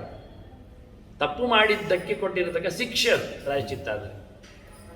ಹಾಗಾದರೆ ನಾವು ಥಂಡಿ ಆಗ್ತದೆ, ಶೀತ ಆಗಿದೆ, ತಲೆನೋವು ಬರ್ತದೆ, ಅದಕ್ಕೆ ನಾವು ಸ್ಯಾರಿಡನ್ನು ಮತ್ತೊಂದು ಇನ್ನೊಂದು ತಗೊಂಡು ಅನಾಸಿನ ಮೆಟಾಸಿನ ಎಲ್ಲ ಸಿನ್ನೆ ಪಾಪಗಳೇ, ಬೇರೆ ಏನಿಲ್ಲ. ಮಾತ್ರೆಗಳೆಲ್ಲ ಸಿನ್ನೆ ಇರೋದು ನೋಡಿ, ಪಾಪ ಅಂತ. ಅನಾಸಿನ್, ಮೆಟಾಸಿನ್ ಮತ್ತು ಕ್ಲೋರೋಸಿನ್ ಎಲ್ಲ ಅಂತದ್ದೆ. ಅದನ್ನು ತಗೊಂಡ್ರೆ ಮತ್ತೆ ಪುನಃ ನಾವು ಪಾಪಿಗಳೇ ಆಗ್ತೇವೆ. ನಾಳೆ ಸಾಧನೆ ಮಾಡಿದರೆ ಬಿಸಿಲಲ್ಲಿ ಬರೋದು ಮಾತ್ರೆ ತಗೊಳ್ಳೋದು, ತಣ್ಣೀರು ಕೋಲ್ಡ್ ವಾಟರ್ ಕುಡಿಯೋದು ಮಾತ್ರೆ ತಗೊಳ್ಳೋದು, ಹೌದಂತೆ. ಮತ್ತು ನಮ್ಮನ್ನದು ತಿಂತದೆ. ಈಗ ನಾವು ತಿಂತೇವೆ, ನುಂಗ್ತೇವೆ, ಅದು ವೈದ್ಯರು ಹೇಳ್ತಾರೆ ಅದಾಗೋದಿಲ್ಲ, ಇನ್ನು ನಿನಗೆ ಅದು ಕೇಳೋದಿಲ್ಲ. ಅದು ಈಗ ನಾವೆಲ್ಲ ಸ್ಪ್ರೇ ಮಾಡ್ತೇವಲ್ಲ ಸೊಳ್ಳೆ ಬಾರದಂತೆ, ಈಗ ಸೊಳ್ಳೆ ಬರ್ತದೆ ಯಾಕೆ ಅದು ಗೊತ್ತು, ಇಷ್ಟ ಅದು ಅಡ್ಜಸ್ಟ್ ಅದು ಓಕೆ ರೆಡಿ ಆಗಿದೆ. ಅದು ಈಗ ಅದು ಆ್ಯಂಟಿ ಬಂದದ್ದು, ಈಗ ಅದಕ್ಕಿಂತ ಜೋರಾಗಿ ಬಂದಿದೆ ಈಗ. ಅದರಿಂದ ಪ್ರತಿನಿತ್ಯ ಎಲ್ಲ ಇದು ದೊಡ್ಡ ವಿಷಯ. ಅದು ಪ್ರಾಯಶ್ಚಿತ್ತ ಮತೋ ಭಾರತ ಮನ್ನೆ ಕುಂಜರ ಶೌಚವತ್ತು ಅಂತ ಕ್ವಚಿತ್ ನಿವರ್ತತೆ ಭದ್ರ ಕ್ವಚಿತ್ ಚರತಿ ತತ್ ಪುನಃ. ಒಮ್ಮೆ ಬೇಡ ಅಂತ ಮಾಡ್ತಾನೆ, ಒಮ್ಮೆ ಮತ್ತೆ ಮಾಡ್ತಾನೆ. ಪ್ರಾಯಶ್ಚಿತ್ತ ಉಂಟಲ್ಲ ಅಂದ, ಪವಮಾನ ಉಂಟಂತ ಅವ್ರು ಹೇಳ್ತಾರೆ ಗಟ್ಟಿಯಾಗಿ. ಅಭಕ್ಷ್ಯ ಭಕ್ಷಣಾತ್ ಅಂತದೆಲ್ಲ ಹೇಳ್ತಾರೆ. ಅಗಮಿ ಗಮನಾತ್ ಪ್ರಾಯಶ್ಚಿತ್ತಕ್ಕೆ ಬಹುಮಾನ ಹೋಮಕ್ಕೆ ಏನು ಮಾಡಬೇಕಂದ್ರೆ ಮಾಡಬಾರದನ್ನೆಲ್ಲ ತಪ್ಪು ಪಟ್ಟಿ ದುಡ್ಡು ಒಟ್ಟುಂಟು ಕನ್ನಡದಲ್ಲಿ ಬರೆದಿರ್ತಾರೆ ಅವರು. ಇಂಥ 100 ಕೊಡು ತಪ್ಪು ಮಾಡಿದ್ದಕ್ಕೆ ಬಹುಮಾನ ಹೋಮ ಮಾಡಿಸಿ ಅಂತ. ಇವಾಗ ಗಮ್ಮತ್ತು, ವಾರಕ್ಕೊಮ್ಮೆ ಬಹುಮಾನ ಹೋಮ ಮಾಡಿಸು, ಮತ್ತೆ 100 ತಪ್ಪು ಮಾಡಿಸು. ಇದೆಂತ ಕತೆ ಕೇಳ್ತಾರೆ. ಗಡ್ಡದಲ್ಲಿ ಆನೆಗೆ ಸ್ನಾನ ಮಾಡಲಿಕ್ಕೆ 4 ಗಂಟೆ ಬೇಕು. 4 ಜನ ಅದಕ್ಕೆ ತಿಕ್ಕಿ ತೊಳೆದು ಮೀಯಿಸ್ತಾರೆ. ಅದು ಮೇಲೆ ಬಂದ ತಕ್ಷಣ ಹೋಗಿ ಏನು ಮಂಡೆ ಹಾಕೊಳ್ತದೆ. ಬಗ್ಗೆ ಏನಾಯ್ತು? ಪ್ರಾಯಶ್ಚಿತ್ತ ಮಾಡೋದು ಮತ್ತೆ ಪುನಃ ತಪ್ಪು ಮಾಡೋದಾದರೆ ಪ್ರಾಯಶ್ಚಿತ್ತಕ್ಕೆ ಬೆಲೆ ಇಲ್ಲ ಆಗ್ತದೆ. ಪ್ರಾಯಶ್ಚಿತ್ತ ಮತೋ ಭಾರತಂ ಮೊನ್ನೆ ಕುಂಜರ ಶೌಚ, ಆನೆ ಸ್ನಾನದಂತೆ ಆಯಿತು. ಆದ್ದರಿಂದ ದಿನ ಕೇಳಿದ್ದು ಪ್ರಾಯಶ್ಚಿತ್ತ ಅಲ್ಲ. ಆಸ್ಪತ್ರೆಗಳಿರುವುದು ದಿನ ರೋಗಿಗಲ್ಲ, ಅಪರೂಪಕ್ಕೆ ರೋಗ ಬಂದರೆ ಅದಕ್ಕೆ ಅವರು ಥೆರಪಿ ಹೇಳ್ತಾರೆ. ಮತ್ತೆ ನೀನು ಅದನ್ನೇ ಯಾವುದು ಹೊತ್ಕೊಂಡ್ತಿದ್ಯಾದರೆ ನೀನು ನಿನ್ನಷ್ಟಿಗೆ ಬದುಕೋದನ್ನು ಇಟ್ಕೊಂಡು ಹೇಳ್ತಾರೆ. ಅದನ್ನು ಕಾಲಾತೀತ ದೋಷ ಪರಿಹಾರಕ್ಕೆ ಪ್ರತಿನಿತ್ಯದ್ದಲ್ಲ. ಅದು ಎಲ್ಲಿಯಾದರೂ ಬಸ್ ತಪ್ಪಿ ತಡ ಬಂದ, ಇನ್ನೇನಾಯಿತು, ಹೆಚ್ಚು ಕಮ್ಮಿ ಆಯಿತು, ಟ್ರಾಫಿಕ್ ಜಾಮ್ ಆಯಿತು, ರೈಲ್ ಪಾಸ್ ಆಗಲಿಲ್ಲ ಎಂದಿದ್ರೆ ಮಾತ್ರ ಮತ್ತೆ ದಿನ ಡವೇ ಬಿಡದ ಅಭ್ಯಾಸ ಮಾಡಿಕೊಂಡು 4ನೇ ದಿನವರೆಗೆ ಉಂಟಲ್ಲ ಕೊಟ್ಟು ಬಿಡುವ ಹೇಳಿದರೆ ದಿನ ನೀರು ಕುಡ್ದೇ ಬಲಗ್ತಾನೆ ನಾವು. ತಡ ಬಂದಾಗ ಅಡುಗೆ ಎಲ್ಲ ಮುಗಿದು ಹೋಗಿದ್ರೆ ದಿನ ಅದುವೇ ಆಗಿದ್ರೆ ಅವನು ಬೇಗ ಓಡಿ ಬರೋದಿಲ್ಲ. ಮತ್ತೆ ನಾಳೆಯಿಂದ ಪಾತ್ರೆ ಕೆಳಗೆ ಹಾಕಿ ಮುಂಚೆ ಓಡಿ ಬರ್ತೇನೆ ಅಂತ ದಿನ ನೀವು ತಡ ಬಂದರೆ ಇದೇ ಗತಿ ಹೇಳಿದ್ರೆ 3 ದಿನ ಬರ್ತದೆ, 4ನೇ ದಿನ ಬೇಡಪ್ಪ ನಾನು ಮೊದಲೇ ಬರ್ತೇನೆ ಅಂತ. ಹಾಗೆ ಕತೆ ನಾನು ಈಗ ಎಲ್ಲವೂ ಸನ್ಯಾಸ ಮಾಡಿದರೆ ಭಾರತೀಯ ಮುಖ್ಯ ಪ್ರಾಣದಲ್ಲಿ ಶಿಕ್ಷಾ ಮಾಡ್ತಿದ್ದಾರೆ. ಕೆಲವು ಬ್ರಹ್ಮಾರ್ಪಣ ಅಯ್ಯೋ ನೋಡಿ, ನಾನು ಒಂದು ಮಾತು ಹೇಳ್ತೇನೆ. ಮಹಾಭಾರತ ಎಲ್ಲ ಶಾಸ್ತ್ರಗಳಲ್ಲಿ ಶ್ರೇಷ್ಠ, ಮೋಸ ಇಲ್ಲ. ಭಾರತಂ ಸರ್ವಶಾಸ್ತ್ರೇಷು ಗ್ಯಾರಂಟಿ. ಸಾರಿ, ಭಾರತ ಗೀತಿಕಾವರ, ಮಹಾಭಾರತದಲ್ಲಿ ಗೀತೆಯೇ ಶ್ರೇಷ್ಠ ಅಲ್ವಾ? ಇನ್ನೆರಡು ಮಾತಿಲ್ಲ. ಹೀಗಿರುವ ಗೀತೆಯಲ್ಲಿ ಕೃಷ್ಣ ಏನು ಹೇಳ್ತೀನಿ ಗೊತ್ತುಂಟ? ಯತ್ ಕರೋಷಿ ಯದ್ ಅಶ್ನಾಸಿ ಯದ್ ಜುಹೋಸಿ ದದಾಸಿ ಯದ್ ತಪಸ್ಸಿ ಗೋಂತೆ ತತ್ ಪುರುಷ ಮದರ್ಪಣ ಅಂದ. ಡೈರೆಕ್ಟ್ ಆಗಿ ಹೇಳಿದ ಕೃಷ್ಣಾರ್ಪಣೆ ಬಿಡು ಅಂತ. ಇನ್ನು ಏನಾದರೂ ಚೇಂಜ್ ಮಾಡೋದಾದ್ರೆ ಅವನಿಗೆ ಪೆಟ್ಟು ಕೊಡ್ತಾ ಇದೆ, ಅವನನ್ನು ಒಪ್ಪದಾಗಿ. ಡೈರೆಕ್ಟ್ ಸ್ಪೀಚಲ್ಲಿ ಉಂಟು ಅವನದ್ದು. ಬೇರೆಲ್ಲ ಕೆಲವು ಇಂಡೈರೆಕ್ಟ್ ಸ್ಪೀಚಲ್ಲಿ ಹೇಳಿದ್ದಾನೆ. ಇದು ಡೈರೆಕ್ಟ್ ಹೇಳಿದ್ದೀನಿ, ಎಂತ ಮಾಡ್ತೀಯ ನನಗೆ ಕೊಡು ಅಂದಿದ್ದಾನೆ. ತತ್ ಕುರುಶ್ವ ಮದರ್ಪಣಂ. ಮತ್ತೆ ನಾವು ಕೊಡೋದಿಲ್ಲ ಯಾಕೆ? ರಿಯಲಿ ಹೇಗಿರುವುದು ಹೇಳಿದವ. ಎಂತ ಮಾಡಿದ್ರು ದೇವರಿಗೆ ಸಂಬಂಧಪಡ್ತದೆ ಅಂತ ಸ್ಟೇಟ್ಮೆಂಟ್ ಕೊಟ್ಟಿದ್ದಾನೆ. ಬ್ರಹ್ಮ ಅರ್ಪಣಂ, ಬ್ರಹ್ಮಾವಹಿ, ಬ್ರಹ್ಮಾಗ್ರು, ಬ್ರಹ್ಮಣಾಹುತಂ, ಬ್ರಹ್ಮೈವ ತೇನ ಗಂತವ್ಯ, ಬ್ರಹ್ಮಕರ್ಮ ಸಮಾಧಿನ. ಯಾರು ಭಗವಂತನೇ ಸರ್ವಸ್ವ ಅಂತ ತಿಳ್ಕೊಂಡು ಸಮಾಧಿ ಸ್ಥಿತಿಯಲ್ಲಿ ಕೂತ್ಕೊಳ್ಳೋದನ್ನ ಎಲ್ಲವೂ ಅವನಿಗೆ ಸಂಬಂಧಪಡ್ತದೆ. ಅದು ಈ ಸ್ಟೇಟ್ಮೆಂಟ್ ಹೇಳಿದ್ದಾನೆ. ಕೊಡು ಹೇಳುವಾಗ ತತ್ ಪುರುಷ ಮದರ್ಪಣ ಬಂದಿದ್ದಾನೆ. ಕೊಡು ನನಗೆ ಅಂದಿದ್ದಾನೆ. ಬ್ರಹ್ಮಾರ್ಪಣ ಬಿಡು ಹೇಳಲಿಲ್ಲ. ಅವನು ಹೇಳಿಕೊಟ್ಟದ್ದನ್ನು ಅರ್ಥ ಮಾಡಿಕೊಳ್ಳಲಿಲ್ಲ ನಾವು. ಗಮ್ಮತ್ನಲ್ಲಿ ನಾವು ಬ್ರಹ್ಮೋರ್ಮೆ ಎಂದು ಬ್ರಹ್ಮಾರ್ಪಣ ಅದೆಲ್ಲ ಬೊಬ್ಬೆ ಹೊಡಿದು ಬೇಡ. ಹೇಳಿದಾಗೆ ಕೃಷ್ಣಾರ್ಪಣೆ ಹೇಳು, ಅಷ್ಟು ಸಾಕು. ಡೈರೆಕ್ಟ್ ಹೇಳು, ಅವನ ಹೆಸರು ಹೇಳು. ಮತ್ತೆ ಅಭಿನ್ ಅಭಿನ್ ಅಭಿನ್ ಅಂತ 1000 ಜನ ಹೆಸರು ಎಲ್ಲ ದೇವರು ಒಂದೇ ಸಾರಿ ಹೇಳಿದ್ದು. ಕೃಷ್ಣ ಹೇಳಿದ್ದು ಮದರ್ಪಣ ಬಂದ ನನಗೆ ಅಂದ. ಅವನು ನನ್ನ ಹೆಸರು ಹೇಳಿಕೊಂಡ. ಕೃಷ್ಣ ಹೇಳಿಕ್ಕೆ ನಾಜಿ ಆಗ್ತದೆ ಅಂತ ಹೇಳ್ತಾನೆ. ಕೃಷ್ಣವರ್ಣಂ ಕೆಲವು ಕೃಷ್ಣಂ ಸಾಂಗೋ ಪಾಂಗಂ ಸಪಾರ್ಷದಂ ಯಜ್ಞ ಸಂಕೀರ್ತನ ಪ್ರಾಯ ಯಜಂತಿ ಸುಮೇಧಸಃ ಅಂದ. ಲಕ್ಷ್ಮೀಧರಾಭ್ಯಾಮ ಅಶ್ಲಿಷ್ಟ ಅಂತ ಹೇಳಿ ನಾರಾಯಣ ಮೂರ್ತಿಯ ಚಿಂತನೆಗೋಸ್ಕರ ಇಟ್ಟ ಚಿತ್ರ ಇದು. ಒಂದು ಚೂರಲ್ಲಿ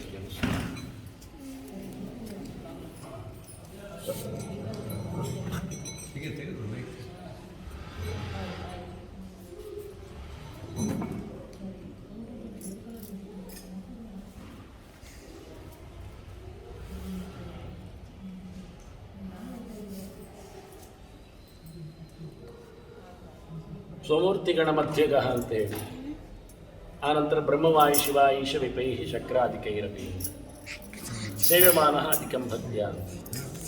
ಇದರಲ್ಲಿ ಲೋಕಪಾಲಕರು ಸುತ್ತ ಇದ್ದಾರೆ ಅಂತ ಚಿಂತನೆಯಲ್ಲಿ ಹೇಗೆ ಲಕ್ಷ್ಮೀನಾರಾಯಣರನ್ನು ಉಪಾಸನೆ ಮಾಡಬೇಕೆನ್ನುವ ಮುಖಗಳಲ್ಲಿ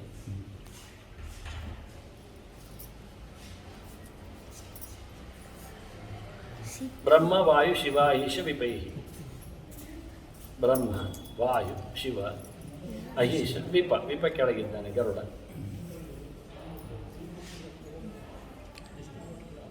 ಇದು ವಿಶ್ವಾದಿ 8 ರೂಪಗಳು. ಸೇವ್ಯಮಾನ ಸ್ವಮೂರ್ತಿಗಣ ಮಧ್ಯಗ, ಅವನದ್ದೇ ಮೂರ್ತಿಗಳು.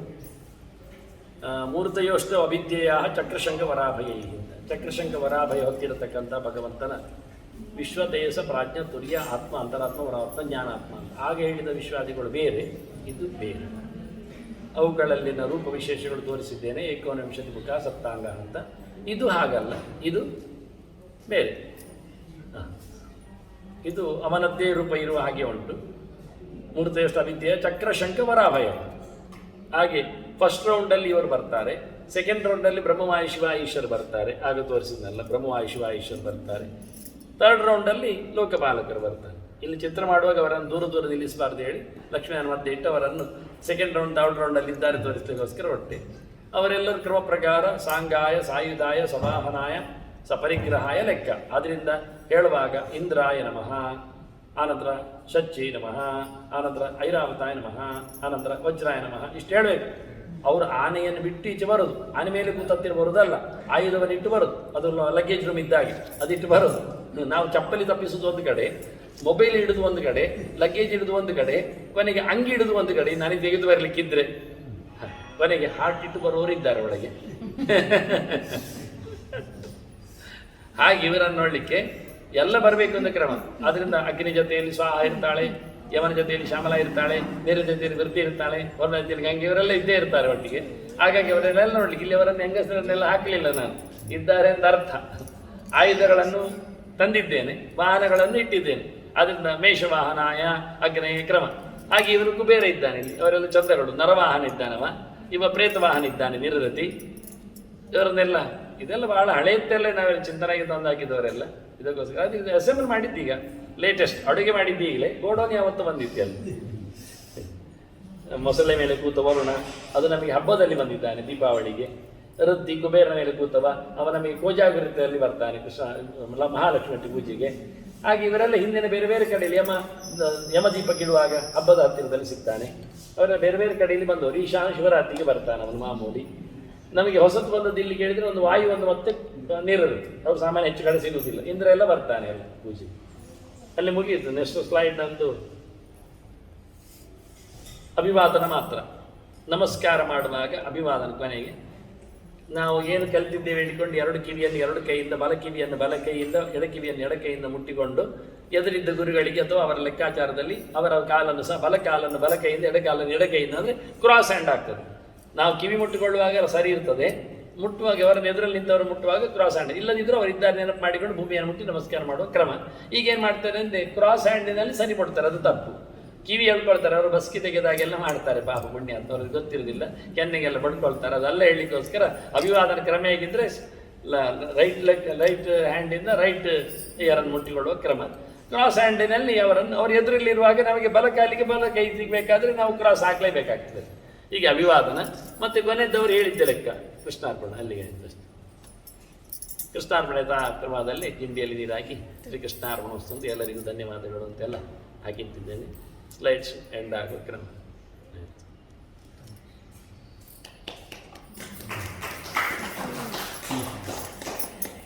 ಹರಿನಾರಾಯಣ.